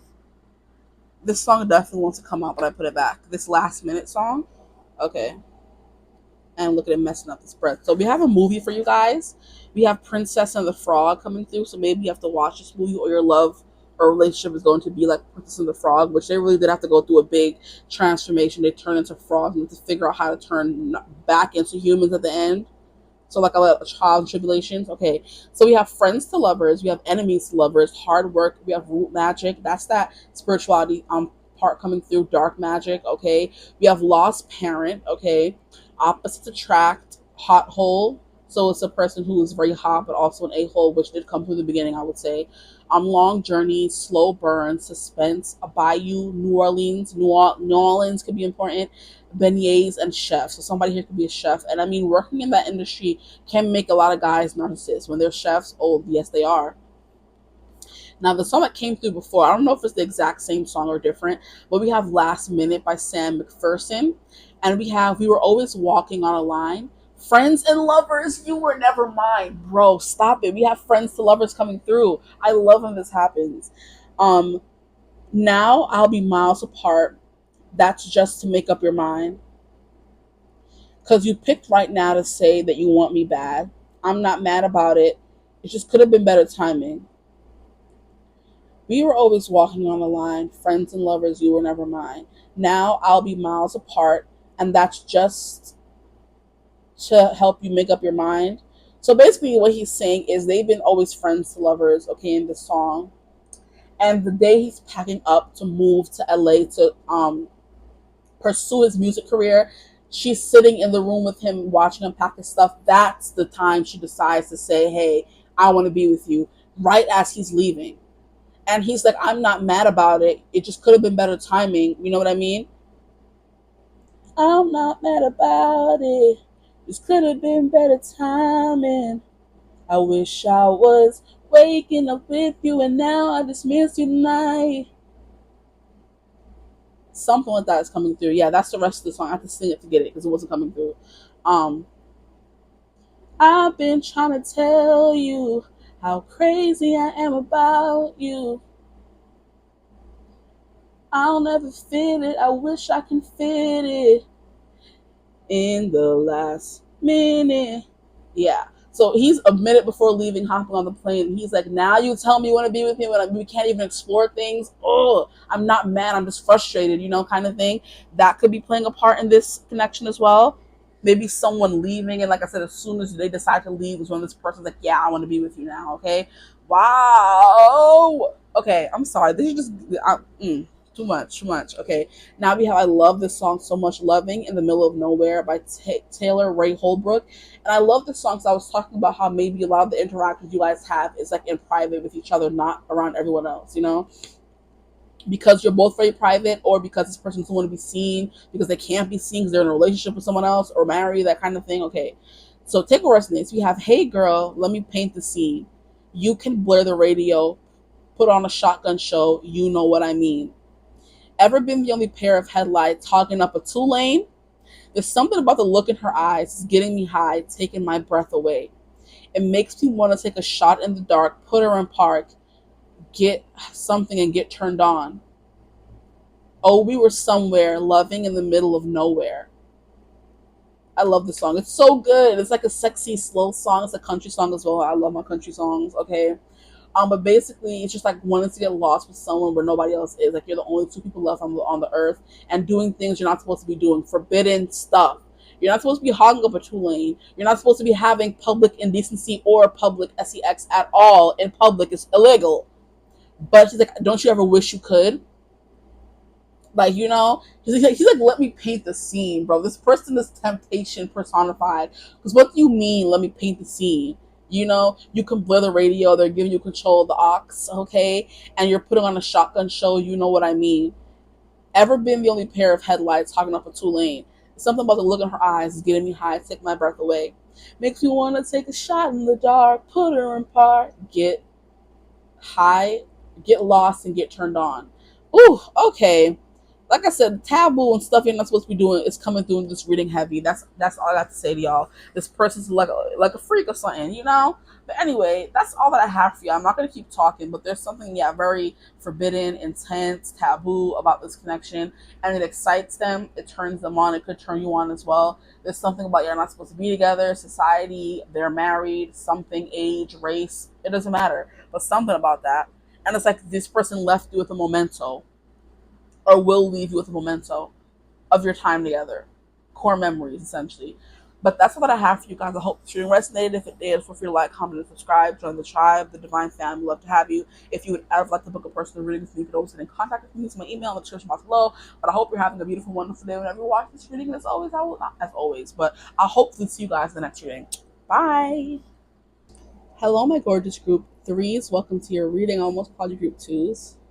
You're not, you're group threes. Welcome to your reading. If you chose Libra, the idealist, then you are in the right place. I don't know why or how or where this card got wet from. Okay, so that's rude. Maybe you're going to be doing a lot of water sports with this person this summer, a lot of on the water, by the water, beach kind of thing. Okay, that's the only explanation I can make for this card getting wet. Like, what was even on the table? Oh, I had my water, my ice water there earlier, and I moved it and put it back in the freezer. And I guess that led to it kind of bleeding into the card. How rude. But yeah, maybe like, yeah, you're gonna be spending a lot of time, like I said, outside on the water, so you're gonna need a lot of ice water, stuff like that. Okay, so oh my gosh, why would you do that, Huffle? Not you. That's my word of the moment. So if I use it, I'm not talking to you. Okay. So yeah, Libra idealist. I'm all over the place, a little skittish. I don't know why. Okay, let me just get into the energy of you guys' group.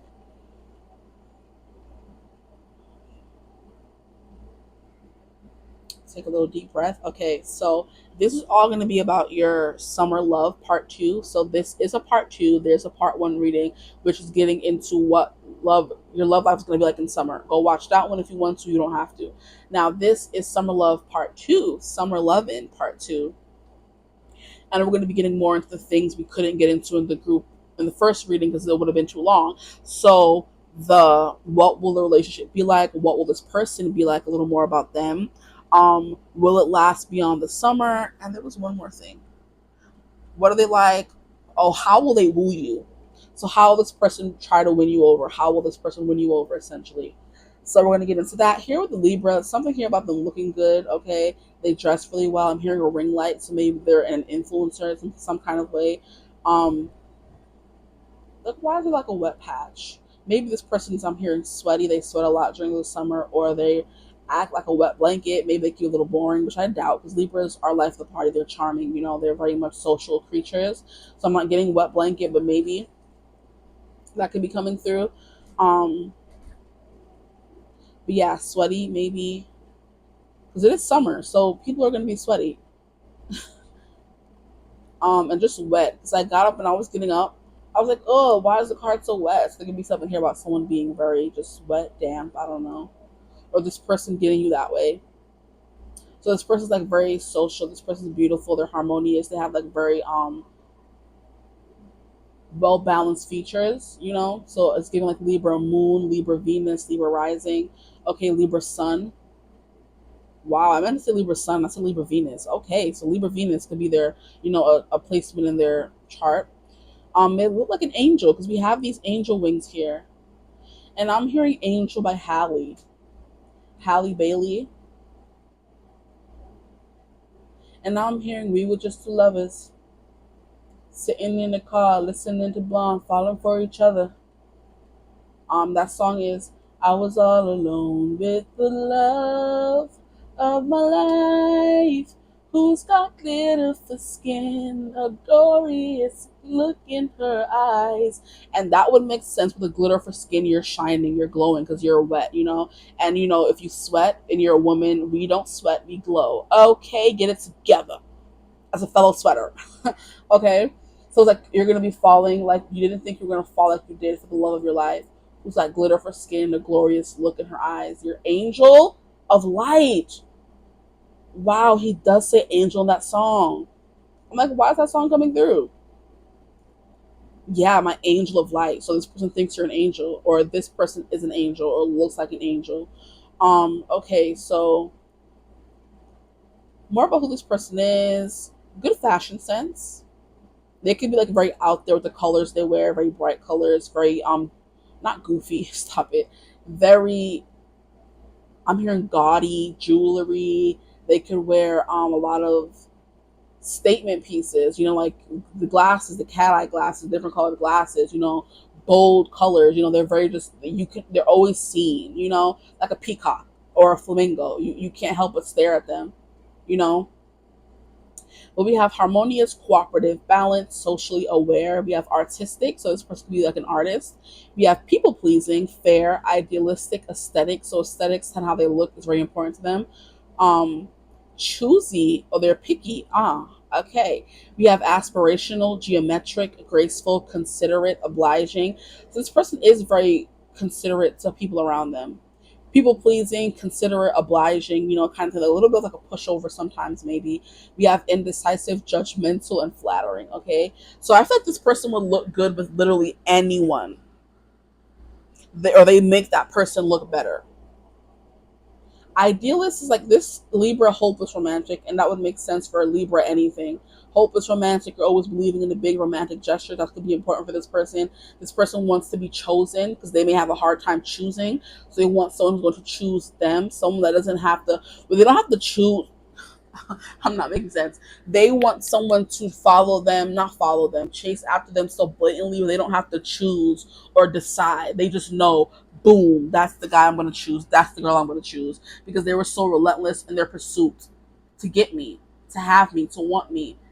Like, like I said, the hopeless romantic gestures that we see in the movies. It's funny because I was watching, not watching, I was on Instagram the other day, and there was this person, I forgot what her name is. I think her name is, oh man, Psych and something. She is basically, she puts together psychology and astrology, and she was like, tell me about a placement in your chart, I'll go first. And it's like she was like, she's an Aquarius rising, so she believes, or it's very big about social and environmental justice, that kind of thing. And I was like, I'm only removed, so I want love, I crave love, but I'm not going to settle for just anybody and anything, even no matter how much I want love. I want the love that I've seen in my books, in my movies, and my favorite movies. And she was like, I'm only removed, same. And I'm like, yeah, we want that love, we want that fairy tale, you want that romance. If you're not giving it to us, we don't want you. Okay, that's what this person could be, which is why they're choosy. They want love, of course. They're friendly, yeah. They flirt, cool. But if you're not the person that they want to settle down with, it, and it's like it's so blatantly obvious that they should choose you, they're not going to. That's what this person's kind of coming through as. Okay, so maybe there's like a more feminine energy I'm picking up on. So this person could be a masculine who with more feminine traits, where they're looking for someone who like blows everyone else out of the water as well. And it's funny how I was talking about water earlier, something about water. Yeah, interesting. This person could also have a beauty mark somewhere on their face that's significant. So yeah, optics, how things look, how they look, that is important to them. They dress very well. Like I said, they would elevate anyone else who's standing beside them because they look good, and the person automatically looks good for having your person on their arm. So this someone who's very aesthetic pleasing, someone who's very beautiful, gorgeous, ruled by Venus, so very Venusian. Like I said, if you're not worshiping them, what are you doing? Love it. Okay, sorry. um or if they're not worshiping you, what are they doing, that kind of thing, where so the thing about hopeless romantics is they want that love, but they're going to give it as well.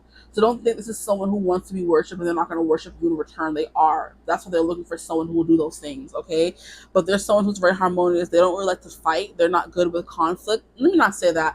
I don't want to say Libras aren't good with conflict. They try to avoid it. Okay, yeah.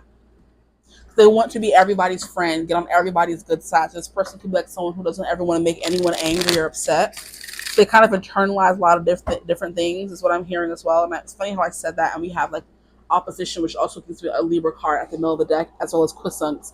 So this person is definitely complex. Like I feel like what you see is not what you get. It's more than that. It's more than that. This person's a puzzle that only the right person can solve.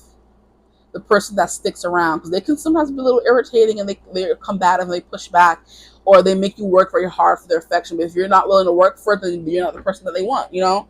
You're not the person that deserves them in the first place. So, oh, okay, fifth house passion. Wow. So I was just about to say that too. I'm like, if this is not resonating for someone you would want to be with, then maybe, because I know it's giving very feminine-esque kind of person. And most women do not want a very feminine man. But if you do, and it's coming, but I'm not getting, these traits are not feminine. It's just someone who wants to be chosen, you know?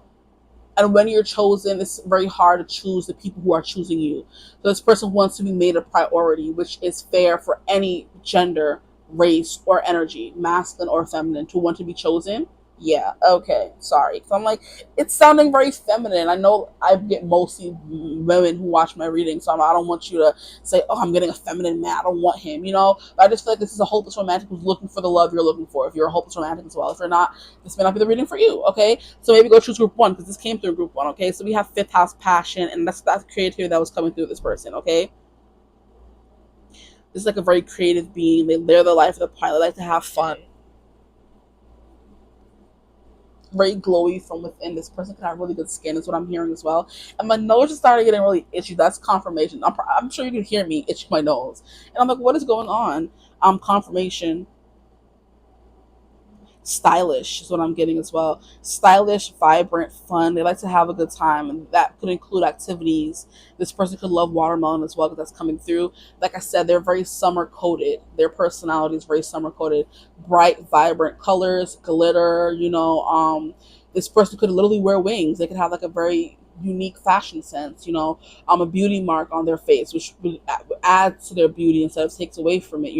They wear glasses, they wear statement pieces, they wear a lot of accessories, jewelry, bracelets, necklaces, hair stuff, crowns. Literally, this person could literally dress as royalty. Okay, I don't know why I'm still shuffling, child. I have my third card out already. And at the bottom of the deck, we have surrender. So yeah, this is someone who wants someone to get them out of their head. This person could be very much secluded or in their head. They can get lost in thought. And this person wants someone to kind of drag that out of them, overthinking maybe. So now we have empowerment. So someone who is very strong. Okay, so if you're looking for more masculine trait that was coming through, but they're first and foremost is they're someone who's very pretty, I would say. Whether they're a man or feminine, they're like a pretty boy if they're masculine. And if they're I'm hearing devilishly handsome as well. So kind of the point where it's like nobody should look that good. I'm hearing intense, piercing eyes as well. That they capture you with their gaze. That's what draws you in, but everything else like makes you stay. Their playfulness, their childlike innocence. I'm hearing their the way they view the world is kind of like a child at Christmas where everything excites them. I'm hearing they have a very distinct giggle or laugh as well. This person's like very just passionate about life. They love life. They love love. You know,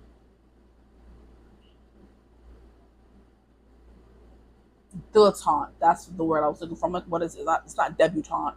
This person could have participated in a lot of debutante balls, or maybe you have. You know what I mean? But they're dilettante. That card in the archetypes deck where it's like a person who is an amateur in the arts. They love it. They indulge in the finest foods.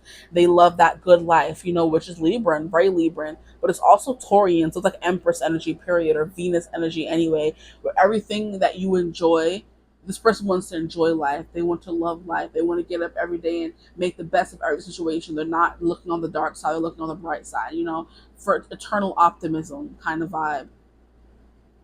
It's like sunshine, like I said, summer coated. But we have performance, entertainment, creativity, costume. And I love how I was saying this person could walk around wearing wings, and we have costume coming through. We have play, love affairs, joy, pleasure, parties. This person loves parties, planning parties, going to parties, being a part of, like I said, being in a social atmosphere. It charges them, it makes them, you know, it charges them.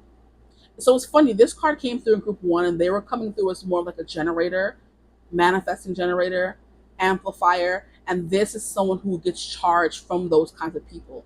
So this person could love or gravitate towards people who are in the arts, people who are creative, because they get their creative energy from that person, like kind of like a muse, you know? We have joy, pleasure, parties, children, humor, romance, disco ball. So fifth house is definitely like the romance, dating, having a good time. This person wants to be romanced and they want to romance in return. They want that reciprocal energy with the Libra card coming through. They want to love and be loved, essentially. How cute. This person's so adorable. And they could look adorable too. I'm hearing like big doe eyes. They're sweet, like watermelon. They can have a big old head, is what I'm hearing as well. Not too much on them. Like I said, they just blossom when they're around people, people love them, So with empowerment, we have combines with enhances, strengthening. So no, this person's giving generator as well. But I do feel like they get more powerful when they're around people where a generator is the one who's fueling everyone else. This person gets that energy and then gives it away, So it's kind of like transmuting. They have the energy, they use it, give it away, and they get it back by being in this situation as well. There's some people who can go to a party to get energy, or there's some people who go to a party and get drained by energy, and there's some people who go to the party, they're giving energy, taking energy, and just it's like equal energy exchange, which is very funny for the Libra card coming through. It's like they empower anything they're around, they amplify it. So maybe a little bit of group one coming through again, but in different ways. But not really. I'm not getting that much difference. So you guys can be very similar to group one. But we have combines with, enhances, strengthens, joins forces, activates, intensifies, authorizes. This person's giving a little more bossy, more boss B energy, you know, more queen holding court than someone that's just having a good time. That's what this energy is giving me. Someone sitting back and looking at all the people who are, bowing down to them or asking them out, and they're choosing the best one. Like I said, this person wants to be sought after, chased, wooed, and then based on those people they choose the best person. So now you know what immediately came to my mind. Those butterfly dating shows that's going around, not butterfly, what the hell am I saying, balloon dating shows that's going around on TikTok and social media. I've seen them before, but I've never clicked on them because that's not my kind of stuff to watch. It's very annoying, and the people are very superficial, and it's like clickbaity, and I just get upset. It's like anger mongering. They're trying to make us upset, to make us interact. As long as you watch, you're engaging. I'm not watching it. Period. You're not getting a view from me. Period. Okay.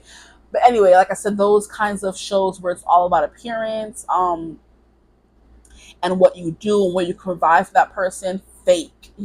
Superficial. This person could be a little superficial. Um, but it's like not in that kind of way where they know their worth, like I said, Empress energy, and they are sitting holding court, and everyone's coming to them, bowing down to them, giving them gifts, like a throne, worship essentially. This person could love being worshipped. It's giving Leo Venus. This person could have Leo Venus. This person wants you to tell them why you want them so badly, just a little toxic, I would say, but that's what they need. If they're Leo Venus, they need to have that in order to feel needed and loved and wanted. It's very much a need, or else they're gonna just, like it's like Tinkerbell, how she would die when she wasn't getting attention from Peter Pan. Wow. This person, I love this person because period, you're a little fairy. Like I need attention. You have to tell me you believe in me. I believe in fairies. If I say you don't believe in fairies, then I wither away and die. If you're not giving me attention, get over here and love me kind of vibes. Yeah.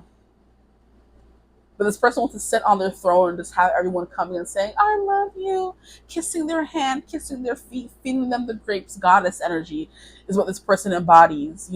This person imbues that. They imbue worship and that kind of stuff. Like I said, they're also, like I said, equal energy exchange. If you worship a goddess, she will do things for you. So you need a favor being done, you need to make space for her on her altar. On your altar, give her food, give her, compliments, give her this, and then she'll give you what you want. That's literally this person. That's funny. But they also know how to have a good time. Like I don't know like how active that part of them is, But there's a part of them who does want that. Okay, so we have concentrate, saturates, overrides, and overwhelm. So yeah, these person's needs can be pretty overwhelming, which is why they said next if you can't give them what they want. Because they know they need a specific brand of person. They need a specific brand. They believe in name brands and all that. They want the best of the best. And if you're not the best of the best, get on out. Go ahead on. Because I don't want you. Oh, this person's funny. Okay. You know what this is giving me? Oh my gosh, that scene in Percy Jackson where they have to get those pearls in order to enter the underworld, and they have to go to that Lotus casino place, and they get stuck there just doing all the things they never want to leave kind of vibe. Because I'm looking at this little whirl around ride, and it's kind of like you're on a ride and you never want to get off with the whole overwhelm, overrides, and saturates. You go there and you're eating the lotuses, and they're intoxicating you to the point where you never want to leave the party. You never want to leave them. You know what I mean? I'm giving another example, but it's not really coming through, where you're just giving someone what they want so much. People pleasing people to the point where they would never want to leave you because they have everything they could ever want within you, within this relationship with you. Oh, this person, yes, a siren kind of energy where it's like, I'm leading you to your doom and you're never going to leave. You're going to be under my song forever. You're going to be under my spell. Oh my. Okay. Not me falling under the spell. No. Snap out of it. Okay. Okay. We have fly down. I hate summer. These fires just be coming out of nowhere, popping up. I'm like, babe, when you pulling up? I'm like, boy, I'm pulling up. What song is that? This person just wants to be wanted. I just want to be wanted. Oh, I could use a little love sometimes. I just want to be needed. Oh, want to know I'm crossing someone's mind. I just want to be someone that somebody needs. I just want to be more than a want, but a need. I just want to be wanted. Stop it. Wanted by, it's not the Wanted, it's One Republic or something like that. This person's like, I want to be needed, not wanted. I want to be the one always crossing someone's mind. Wow, this person is yo. This is not what I was expecting. Okay, but yeah, this person's like a lot to deal with. Like I said, they know they're a lot, and that's why they want someone who can deal with their brand of a lot. And if you can't, just left me alone. And I'm gonna stop repeating myself. So now, what I'm going to do is get into the more about what this person's like. Let's keep going. So we have Leo energy, which makes sense. They want to be, Leo Venus was coming through, 5th house energy. Wow. Okay, so what are they like? Someone who likes order. Why are the cards flying out like that? I don't know if it wants to come out in reverse. Okay, it wanted to come out upright. I had to ask for a second because Libra can't be coming out up in reverse. Here we have the King of Wands. Yeah, this person has people doing their bidding. That's who they are. They get people under their spell, and they just, oh my gosh, this person. Like, I don't know if I'm like scared or just fascinated. Yeah, like I was talking about that scene in Percy Jackson where they go to the Lotus thing and they don't realize that they've been there for days and weeks, and before they know it, it's only one day left before what's his name, Zeus, threatened to start a war because of his dang, what is it called, lightning rod. But they spent like weeks in the dang casino and it only felt like hours, but they were stuck under someone's illusion. And we have the King of Swords. We have the Sun. And what card is this? The Page of Pentacles.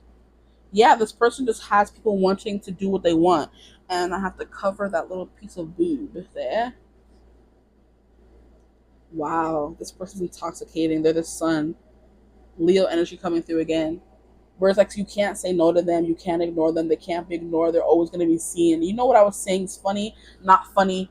I love how I was saying this person is summer personified, summer coded, and we have the sun, which is summer. and it's childlikeness coming through. So we have fifth house energy coming through twice, honestly.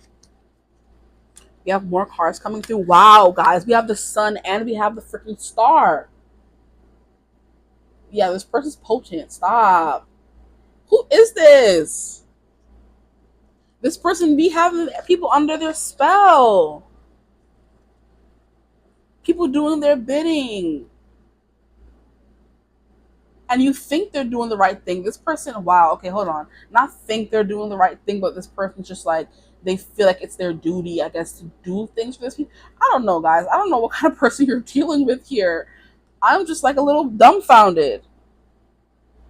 And then we have Two of Cups. So yeah, okay, this is like giving someone's ideal person. Everybody will look at this person and say, that is the person I want to end up with. That's the kind of person I want to marry. That's the kind of person I want to have kids with. The ideal. And we have the idealist. Exactly. Wow. Yeah, that's what's coming through. This is everyone's ideal person. Everyone wants to be with them. You know, they're a hot commodity. They're a catch. Empress. They're a goddess. Everybody wants them, or a god, or whatever you want to call it. That's literally the thing that's coming through. This person's like very friendly, very open, very talkative, very inquisitive, very curious, like a child. That they're always asking questions. It's like that's very endearing. So it will be endearing to you. Okay, Page of Pentacles, someone who is always willing to invest in something and put their time and energy to someone. So like I said, because this person's always giving to people, everyone wants to always give back to them. You know, tenfold. So it's kind of like your vibe attracts your tribe. This person's vibe is so high vibrational. They attract people who want to worship them, who sees them as the sun, the stars, the moon. They want to come through, but I didn't take it out. Here we have strength at the bottom, strength, devotion. People want to devote themselves. People want to protect them as well, because this lion is particularly scary here.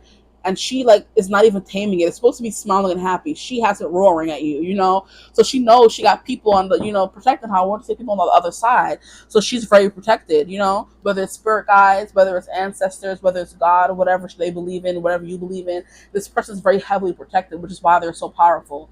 And why they don't just settle for anything. They want someone who's at their status. So if they're a god, they want a goddess. If they're a goddess, they want a god. If they're a king, they want a queen. If they're an empress, they want an emperor. And they're not settling for anything less than that.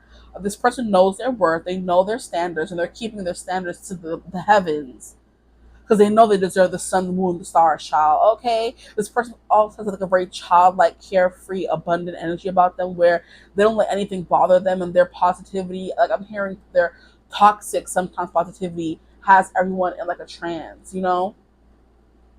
Not saying they're toxic, but they're just overly positive about certain things to the point where you can't really see when things need to be fixed, when there needs to be change or order, you know. But then this person is also very order oriented, because we have the Justice card and Libra energy coming through twice. So we have fun, childlike, cute energy coming through twice. Life of the party, center of attention, the warmth that keeps everyone going, the life giver, the energy giver. Okay, and then we have the Libra, the ideals. So they know how to balance those two parts of them. Like I said, there's someone who's like giving God or goddess energy, but they're also very childlike and innocent, and like maybe come off a little naive sometimes. That's like, it's like different parts of them that they balance very well, and that's their superpower, or one of them anyway.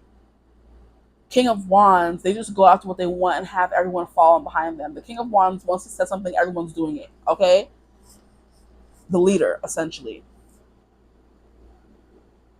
Yeah, and I was saying there, it's like giving boss B vibes. Like this person is not giving group one. It's like the same cards are coming out, but there's like a more powerful energy. Like you're in the presence of greatness. Essentially, this person is giving off. Hey, group please, person, relax. Thank you. King of Swords, very orderly. Like I said, they want order. I'm hearing order in the court. Order in the court. So they could go from being someone who's like very wild child as to someone who is very serious. Someone who demands order, structure, a judge, essentially. Like very good at getting what they want. They don't settle for anything. The King of Swords is like very, um, what's the word I'm looking for? Hard-headed, stubborn, set in his ways, I can say. So like I said, if they want a king, they're not settling for anything less. They're holding their stance, you can say. Very interesting person you have here. Justice, Libra coming through again. The sun is Leo energy coming through again. The star is Aquarius energy. So they have like a starlight quality that can't be denied as well. So it was like giving celebrity. Everyone wants to be next to them. Everyone wants to worship them. Everyone wants to give them words of affirmation, accolades, gifts, that kind of thing. Yeah, it's giving like a goddess who want to give them whatever they want. But then there's also like these pages coming through, which is like that naivety, innocence coming through again. But this person's always going to be there for you. They're a ride or die kind of energy, and like I said, they can just talk your ear off as well. What else do I wanted to get? This is who this person was. I need to get some more cards about how will they woo you. This energy is so pretty. I want to keep it on the table, but I'm gonna have to move it in case any of these cards want to come through again. I didn't even know how. Jesus, I wish these cards were just not. This person's body can be very beautiful. Like I said, they have like a very beautiful body, and people are just like, wow, you know what I mean? They can have big boobs, perky boobs, kind of thing. And like I said, the wetness. There's something here about people like getting just aroused by being around them because they have that starlight quality and they have that sun energy. Their warmth and their uniqueness draws people, and they've never met anyone like this person before, or you'll never meet anyone like this person ever. Wow. Okay. So now I want to know how this person is going to woo you. Because, geez, how will this person woo them? We have the Page of Cups in reverse. Maybe by playing hard to get, like I said, not putting all their cards on the table at once is also a vibe that I'm getting. We have Page of Pentacles. See, pages coming through. Their innocence. And we have King of Swords coming through again. But they're also very intelligent. They're quick, as sharp as a tick, quick as a whip. But they also, I don't know, this person's, wow. This is quite a person, guys. We have King of Swords here. Very intelligent. They're a teacher, they're a mentor. They're someone you can come to for advice. They have that wisdom. We have the Six of Wands energy. I heard put it back. They have that Six of Wands energy where they know how to get what they want. We have Seven of Swords. They're real. They're real. This is not someone who's fake or puts up appearances. They don't want to keep up appearances. They're going to be who they are. And there's just something that's so magical and beautiful in that kind of energy. A star girl, a star boy. I want to put you in my wrist. You want, you know, I get hurt you. This person is loyal. They're never going to walk away, which is how they woo you. Like, they're there for you. They give you great advice. They're very smart. Like I said, intelligent, that kind of thing. We have Knight of Swords. They're also very impulsive. They're very fun.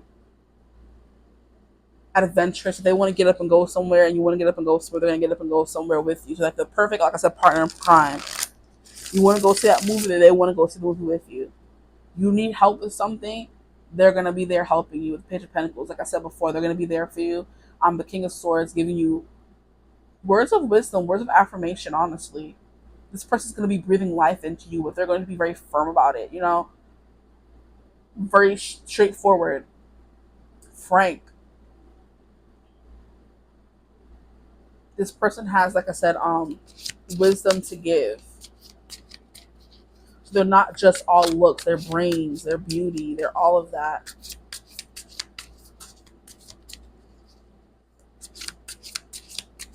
Brains, beauty, and personality. The trifecta. This person's never going to walk away, never going to leave you, never going to make you feel stranded or lost.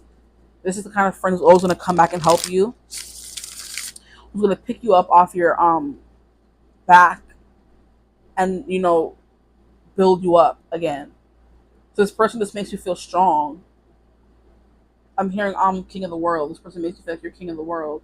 This person is like a very, it's funny though, because and when we were doing this, it was very feminine energy. Now I'm just like, a lot of kings are coming through and it's giving very masculine energy. So this person knows how to balance those two sides of them very well, you know? So it's giving emperor and empress. And I just heard that if this person wants to stay single, they could, because they know how to provide what they want in life. They don't need a partner, they want one, you know? So they were to never find a perfect partner, which is what they are looking for, someone they know they deserve to be with. They will be fine on their own because they perfectly balance that feminine and masculine energy with this idealist, passion, hopeless, romantic and this empowerment. They're not someone to be played with. They're very powerful. And they have powerful people or energies backing them. And honestly, how they're going to woo you, I don't know. This person, like, I can show you better than I can tell you. This person's not big on emotion. They're big on actions. They're big on words, wisdom, conversation, telling you about themselves. This person is not driven by their emotions, but their logic, and that's something that's going to be intriguing to you. Like I said, brutally honest. This person is out here hurting feelings. And then we have Queen of Pentacles, but like I said, they're also going to ride for you and take care of you at the end of the day. They're not going to leave you stuck or stranded anywhere, They're going to cuss you out 1 second and then, come and give you a kiss the next second. It's like eternal whiplash with this person. You never know what you're going to get, and that's exciting to you, I guess. That's how they woo you. Like, you don't really know who they are. You want to keep learning more. 1 second, they're this responsible person. The next minute, they're this naive person. The next minute, they're this very intelligent and direct person, wise person. The next minute, there's someone who's riding for you. They're very loyal. The next minute, there's someone who's getting up and running and going somewhere. So it's like unpredictable. I'm hearing, I love us when we're unpredictable, because that's what makes love so phenomenal. I like it when there's no one in control. We don't know which way it's going to go. So the unpredictableness of this person could be like a little bit of a mystery, of like an enigma. Like, I don't know what to expect, what's going to happen. Are you childish? Are you wise? Are you this? Are you that? I don't know. I don't know what's going to happen. It's up in the air kind of thing, That's what's going to woo you. How this person could be like so, like, one way then another way. So what will the relationship be like? Okay. Wow. The Magician. Who the heck keep calling this phone? I just took. I don't understand.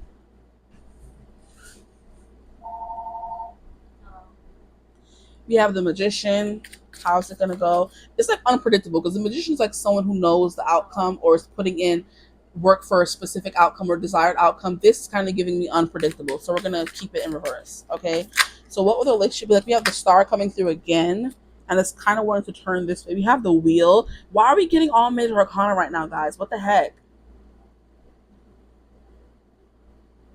This is like where it's at. Oh, and here we have the boobs coming through again. I wish these cards would stop. It's like I'm hearing that song, That's Where It's At. That's where it's at, pretty baby. That's Where It's At by Sam Cooke, where it's just like, this is where the party is. This is where the hoopla is. This is where the hype is. I want to be with this person all the time because I don't know what to expect from this person. Wow, this person, who this is? 9 of Swords, like 8 of Swords, Queen of Swords. Like, what the heck? What will the relationship be like? I don't know. It's going to be like a little chaotic, a little turbulent, unpredictable.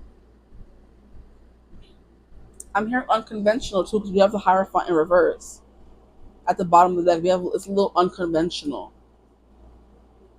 Wow. Okay. You're gonna be thinking about this person all the time. They're gonna be in your thoughts. I'm immediately getting that. You're going to be just thinking about them all the time. This person like can come off a little cold sometimes, and that's going to, pull you in. And then when they pull you in, they're pushing you away. Like I said, this person's not big on like emotions. Is the vibe that I'm getting here. Like, yeah, they're very powerful. They're very bossy. It's like cold ice queen kind of vibes, but they're not letting people in very easily. So you like might like a challenge. Is the vibe that I'm getting for you guys. That whole wooing, they like a challenge, and that's why they wooed you. And now the relationship is going to be a bit of the same, where you're going to feel trapped and not really know what to do sometimes, like a victim of this person with their Queen of Swordsness. This person's always going to be telling you like it is. And here we have this skull in the clouds. It's like this person scares you a little bit. Whether it's because they're always very like cutthroat, or because they always tell you like it is and they never lie. And maybe sometimes you want someone to coddle you and lie to you. But they do, because we have the Queen of Pentacles coming through. But the relationship is going to be like very, I don't know.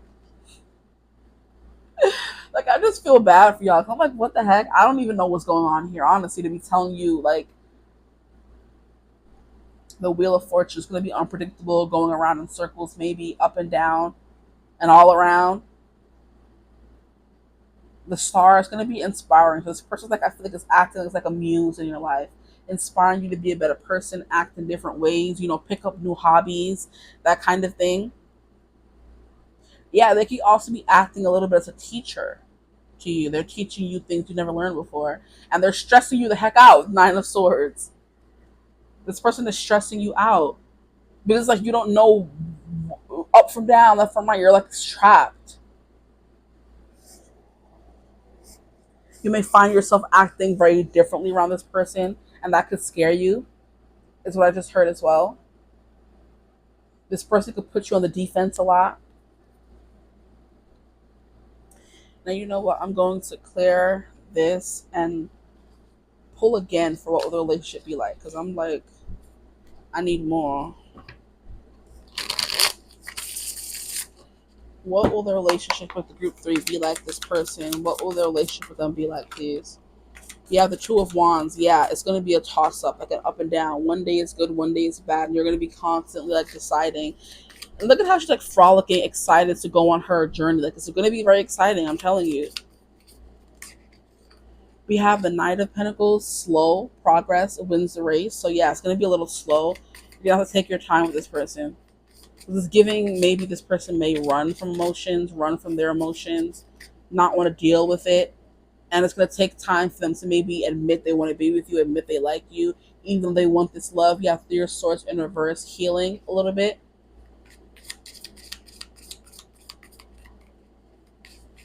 I'm hearing overcoming obstacles as well. What will the relationship be like? We have the Queen of Swords coming through again. Yeah.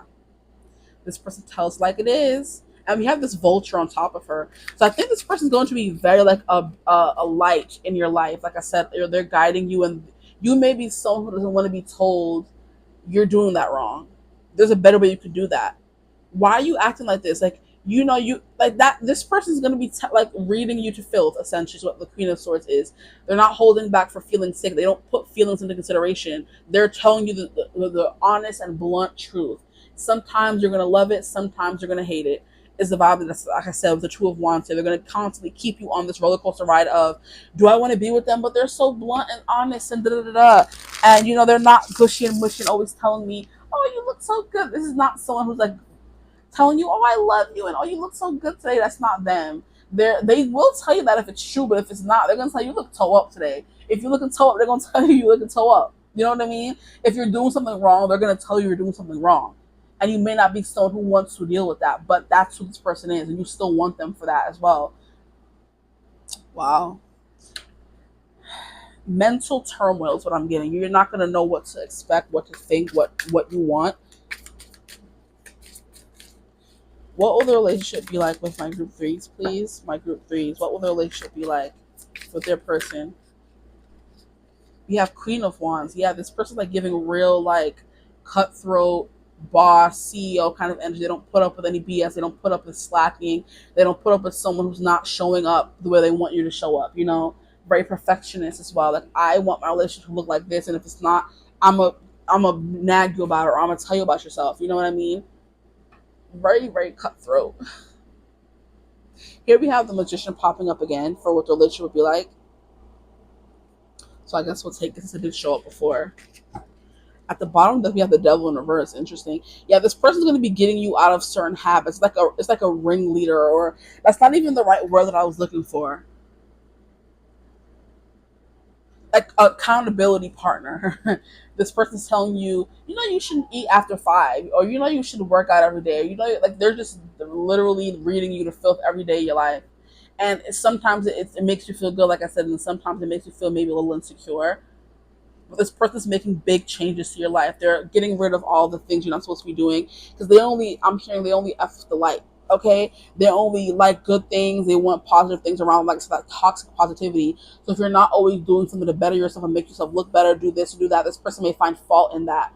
Like nitpicky, picky, that came through, choosy. Yeah, exactly. Oh yes, who this person is. They're gonna be nitpicking at who you are because they hold themselves and what they want to a certain standard, and they're gonna be holding you to that standard as well. Now it's up to you to decide if you want to be held to their standard or not. Because that's what it's going to be like being in a relationship with them. They do everything perfect. They want you to do everything perfect too.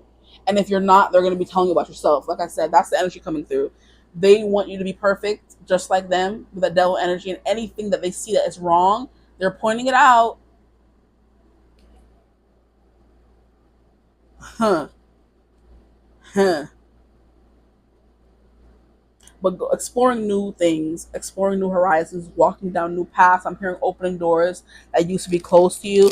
This person is giving you an experience you've never had before, which is why they're telling you, hey, if you want to keep this experience, you have to do what I say. Essentially, if you want to get good grades, you have to study. If you want to make the most of your day, you have to wake up early. They're going to be telling you those things, adding some structure to your life as well, making it better, or what they consider better, but I do think it is better because they're coming through as someone who has it all together. So they're helping you fix your life. Essentially, they're a little your own personal Iyanla, fix my life person. It's like a publicist where they make their celebrity looks the best they can. It's like a stylist. They dress you in the best clothes. This person's literally coming in like changing everything with the magician card here. They know what's best for you. Oh gosh. This energy is, I don't know, y'all. If y'all like this, I love it for you, okay? But I'm just like, they're, like I said, I told you guys in the beginning, they're a bit much. They really are. A Queen of Wands, they want you to do what they say. Because they're used to people doing what they say. They're used to always being right. Yeah, you have your work cut out for you here. You're going to have your hands full with this person. That they follow their own path. They follow their own bliss. They're not a follower. They're definitely the leader. Like we've established already. So when they do something and when they go somewhere, they expect you to be following behind them doing it too. Interesting.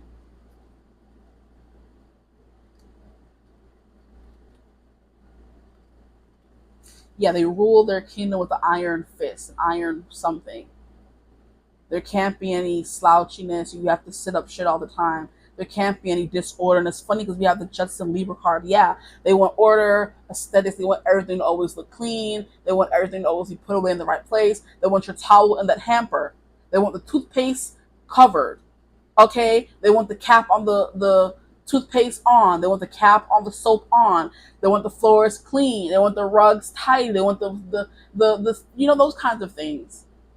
And then for things specific to the relationship, I want you to buy me flowers. I want you to take me on a date. You know what I mean? Those kinds of things. They have like very strong opinions. Yes, yes, this person does. But it's like there's method to their madness and it works for them, which is how they know that they can tell others what to do because it worked for them. Yeah. Ruling things with the iron fist, essentially. That's what this person is. That's what the relationship's gonna be like. Very full disclosure, no lying, nothing kept in the dark. So, oh man, we're supposed to get will it last beyond the summer? Will this relationship last beyond the summer? I was supposed to leave some cards out. Oh man, okay. Will this relationship last beyond the summer? Please, Spirit, will this relationship last beyond the summer? Will it last beyond summer? Please, the relationship. Ugh, what is that? We have Libra. What the heck? Why is there so much Libra coming through? We have justice, balance. It says timing 1 to 2 weeks during the fall from September 22nd to October 21st. I do feel like that's fall, so it will last beyond the summer. We have light bulb, aha moment, discovery, breakthrough, reveal, realize, enlightenment, epiphany, illumination, invention, intellect. Yeah, very smart. Will this relationship last beyond the summer? We have Uranus. It's like, who knows? The Fool's like a new beginning, so I'm getting like, yes, it will. But like, yeah, it's going to be challenging though. You're going to have to get used to operating at a new normal or doing relationships in a new way. But I do feel like it's going to be a task you're willing to, step up to the plate because this is like a perfect person essentially. Like this person, like, I have my stuff together. You're either going to have your stuff together or I'm going to leave you.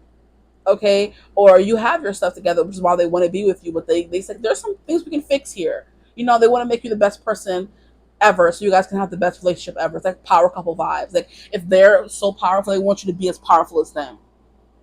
They don't want to be above their partner. They want to be equal. That's the vibe coming through with this card here. So if you're willing to, like I said, do those things and keep being better, not getting slouchy, not getting comfortable, is the vibe that I'm getting. This person could not want you to get comfortable in the relationship and not continue trying or wooing them or romancing them, because they need that all the time. It's like I said, it's going to be a bit much, but if you're up to the task, yes, I do feel like this will last beyond the summer. So it says consummate diplomat, refined, just, accommodating, kind, desires harmony and balance, sociable, artistic, and indirect. That's funny because we kept having that directness coming through. This person wasn't giving me like indecisive, doesn't know what they want. They do. Maybe they can be indecisive in the way where they know they want a long time partner, or then when it comes to the whole women and food debate, what do you want to eat? Oh, I don't know, like little small stupid decisions like that may want you to take the lead and say, hey, I'll get that or I'll buy that, kind of thing. It's like the big decisions they want to make together. The smaller things they don't really care. And that's like a man thing as well. Like, I know I want to eat, I don't really care what we eat. It could be whatever, as long as we're eating. Like, I know I want to go on vacation. You can choose where we go. I really don't care. Here's the money. Here's the car. Buy it. Book it. I just want to go on vacation. Like giving you the power in places they can, because this person can be like very controlling in other places. They're like, I need to have control here, but I can give you control there. That's the balance in them. They're like, I know I'm a little overbearing. I could be a lot, but I'll back down in places that I can. And that's where you'll have the power, have the say.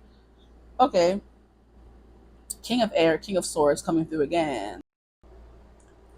Okay, guys, so you won't believe what happened. I got all the way towards the end of the reading, and I realized that, first of all, my phone cut off, but I realized that before it cut off, but I still kept talking, hoping that hopefully I could make it to the end without it cutting out. And it did when I went to listen to it after to see where I stopped to continue when I started press play again. And of course, the speaker died. I mean, the microphone died. So anyway, we're gonna basically I stopped about a King of Swords. I don't know where I was, what I was doing, but I know immediately after that I got into the Oracle cards to kind of further clarify the reading. So we were talking about how you're dealing with someone who is controlling but will give you leeway when it does matter. So for example, I want to go on a vacation, I just don't know where. So you can choose. That kind of person. They're so used to being dominant everywhere else. There's some place they do want to be submissive in, and they need a partner they can trust to be that way in order to let their guard down. So trying to control when they can be submissive or not, that kind of thing, which is very funny. But also I'm trying to figure out why it's looking like that. But also not kind of funny because like that's you're controlling when you can and can't be in control. It's crazy. But that's essentially what this person's doing. So basically they want you to be if I didn't say this already, they want to be like, dominant at work and then maybe like submissive at home kind of thing, where when it comes to them making the small decisions, it's fine, but the bigger decisions, they do want to make it, okay? That's where that power comes in, that boss, CEO kind of energy, where they want to be the ideal, or they want the ideal marriage, they want the ideal this, they want they just have an idea what they want, and that's why they're the idealist. Okay, boom. Now we pulled some cards from this deck, and I'm just gonna start putting them out. We have Manifesting, the one that did come out last, but it doesn't matter this time. We have Holiday. This is what came out first. Enjoy a scenery. Like I said, this person could work a lot, and there's something here about them wanting a holiday or needing a holiday. Are we still going? Because I'm extra paranoid. Enjoy a change of scenery to spice up your love life. This person may work too much. They may need to completely remove themselves from the house, from work, in order to be free. Because if they're at home and doing a staycation, there's still things they can do that will include work. They need to completely remove themselves from their household. Manifesting, the one came out very soon. Your love will arrive. Okay, we have you are worthy. Your worth doesn't depend on another person. This person does know their worth. They do feel very worthy. That's why they know they're gonna wait for the perfect person, or because they're the perfect partner already. Love that for them. Your worth doesn't depend on the other person. So I was also saying stuff about this person would be fine on their own, single for the rest of their life, because they know they can provide what they need, but they just want a relationship. They don't need one. Okay, here we have Forever Young. So this connection will be forever young, and that's the vibe that I was getting from them in the beginning, with all those pages coming through and the sun coming through and the fifth house energy coming through, the passion, the lust for life, that kind of thing. The connection will always feel what do they call it in that, is it that the Cupid stage or the puppy love stage, where it never gets serious because this person's always like this, they have like a puppy dog energy to them, so it's always going to be that way because they're that way, if that makes sense. Sorry, I'm not paranoid. Okay, I keep checking the stupid microphone.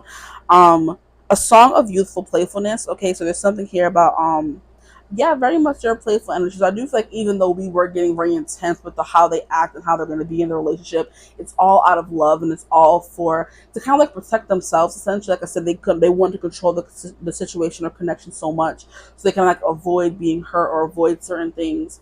Now, why is it looking like that? Sorry, I'm just bugging. Now we have one more card, which is Spirit Soul Path. This person is a part of your soul path. You were meant to meet them for a reason, a personal evolution within your relationship. There will be a lot of that. And I do think that's what this challenge, status quo, longevity was saying. Okay. Now the other cards we have is make the effort. Great love is worth making the steps you are guided to take. That is important to this person for real. Making the effort could be important to both of you, since you guys are, I wouldn't say mirroring each other, but there's something here about you guys both wanting like a perfect relationship and you guys putting in the work that it will take to make it perfect. So that you guys are both going to be putting in the effort that you do think is necessary to woo you, for you to woo them, that kind of thing. Okay, now we have healing family issues. Now, this was something that's going to come up again, so I'm just going to talk about it right now. Healing family issues was when this came out, there was a group that we were talking about this person, they have problems or issues with their parents and family, but there's something here about this person having to heal family issues that may come up in the connection between you guys. Okay, like, do they have problems with their family? I don't know. Your love life benefits as you forgive your parents, so this will come up again, just warning, since we now, I'm filming this from the future, because I already read all this and did all this. So you have express your love. Go ahead and make the romantic gesture. That is important for this person, for someone to put in the effort. Okay, put in the work. That is something that they do require. The romantic gestures, the Leo Venus, where you need to do and show your love for this person. Can I show my love for you? That's coming through. You have separation. When this came on, I said you guys could be in a separation from this person. So your time apart from your person is on the horizon. So there will be a separation during the connection, or you guys are in separation right now. Take that as it resonates for you, please and thank you. If you know this person is a past person, because there was something here, yeah, past, present, and future. This was giving me a connection that you've been in before, and it's like always going to be a part of your life, kind of thing. So this could be someone you were married to, someone you are married to, someone that you share kids with, that did come through as well. Um, I'm trying to remember to say everything that came through. And then we have stay optimistic about your love life. There is something here about, like I said, that also confirmed for me that this person, you could have been with them before, and they're like, I don't know if I'm ever going to be with this person ever again because we're in a separation. They're trying to stay optimistic. Okay. So it's like they know what they want can be a little extra. They can be a little extra. So they're trying to stay optimistic about what they're asking for, knowing that they're going to get it. Okay. So now what I'm going to do, I was going to pull some songs and movies for you guys as well, and I did. So we got a movie for you guys. Yay! The movie that you guys got was The Notebook, Noah and Allie. And like I said, I didn't watch the movie, but I do know the gist of it. And it's essentially the family issues coming through again, because I read it. I'm so mad that my uh my natural reactions were not filmed. I'm mad. They were, but there's just no sound, which is annoying. So it says insta love, military separation coming through again. Okay. We have throughout the years, parent interference, your love life benefits, you forgive your parents. And in this movie, the thing about it was they were together for a long time. They met, fell in love. I think he went off to the army and they were writing letters back and forth, but her parents were keeping the letters from her.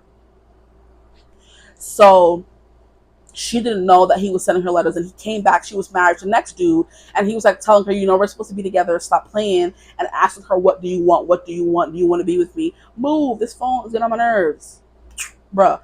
Yeah. And then and like I said, it's also funny that I was mentioning the whole someone being indecisive about choosing what they want to eat.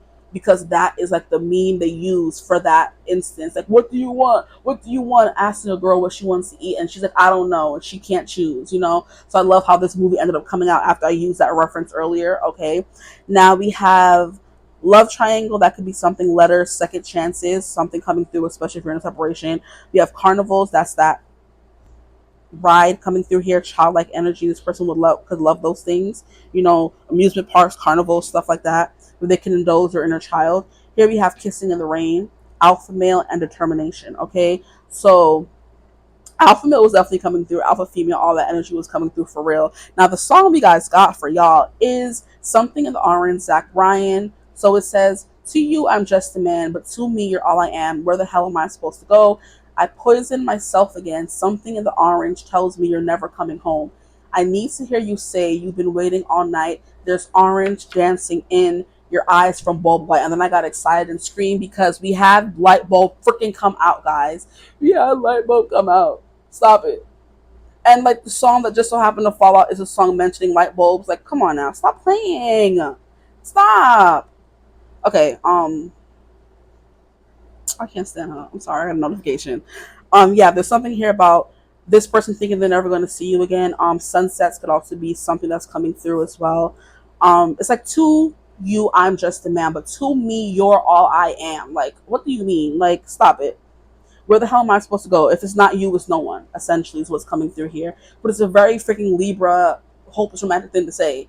If it's not you, it's no one. That's literally what I feel like Noah was saying to Al. Like, if it's not you, it's no one. No, I'm not going to move on. Because he could have easily moved on and found somebody else because she was married. But he's like, no, I want you. You're my person. Like, stop playing. Like, you know, and I think they ended up together. I haven't seen the movie, but I will. I'm going to watch it one day. Okay. But orange dancing in your light. I mean, eyes from bulb light. Something in the orange. Such a very sad, somber song. So listen to it if you want to. And then the kicker we had is the last song, Daddy Issues, Dem Lovato. It says, I call you too much. You never pick up except when you wanna, and I can't get enough. You're the man of my dreams because you know how to leave. And I really believe that you're changing for me. You're unavailable. I'm insatiable. But lucky for you, I've got all these daddy issues. Now, this song is basically Demi's song to her father, saying, not even to her father, it's Demi's song saying that she deals with what she dealt with in relationships because men leaving, she's always chasing them never communicating, that kind of vibe, because that's literally the connection she had with her father. Her father was never there. He was addicted to drugs, that kind of thing. And she ended up writing a song about him after he died called Stone Cold, saying, like, I forgive you, but I still want to know why you did what you did. Like, it's hard for me to hate you knowing that you're not here anymore, that kind of thing. But anyway, there's something here about family issues. Like I said, was going to come back again, did come back again. So your love life benefits as you forgive your parents. There could be something here about you having to forgive your parents, them having to forgive their parents, or those family issues coming in and messing up the connection. Now, with the whole alpha female that came through, or alpha male coming through here, there's something about having to be hyper independent when you do not have the person that was supposed to make you feel safe there in your life, which will be the male figure, the father. Okay, so there's something here about father issues for you or for them. Okay, that is coming through because this is supposed to be how they feel for you. Interesting. So this person gets that they call you too much, and you never pick up, that kind of thing, except when you wanna, okay, and they can't get enough. So basically, the reason why they like you is because you remind them of the dynamic they have with their father. Essentially, is what is coming through in this reading. So yeah, I think that's all that I have for y'all. But I don't know what else I was talking about. Oh, separation could be this person separated from a spouse, like I said, and that could be the healing family issue that's coming through. They're going through a separation, and that's what's going on. What else was coming through? I'm trying to remember everything.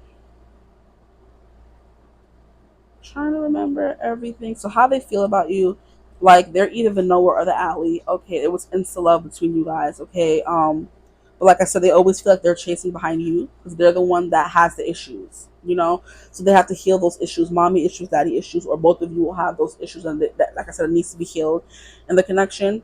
But I think that's all that I have for you guys. I'm paranoid my phone is gonna die again, and the microphone's gonna stop recording again. So I'm just like making sure that I said everything that I needed to say here.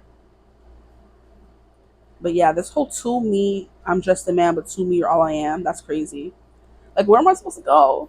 I poisoned myself again, so there could be something here about substance abuse as well. This person could do that, drugs, alcohol, whatever it is, and they're like but something in the orange tells me this time you're never coming home, but you could be coming home, because if this is resonating right now, I didn't mention at the beginning of the reading, but it did come towards the end. If you did know this person and you're in separation, of course, by them making the effort, them staying optimistic about their love life, that kind of thing, you guys may find your way back together. Who knows? But we're going to, I guess we'll see what happens. But this wasn't supposed to be what the connection was. That would have come through in part one if it was someone you've been with already. But these cards were coming through to confirm that, I guess, you know.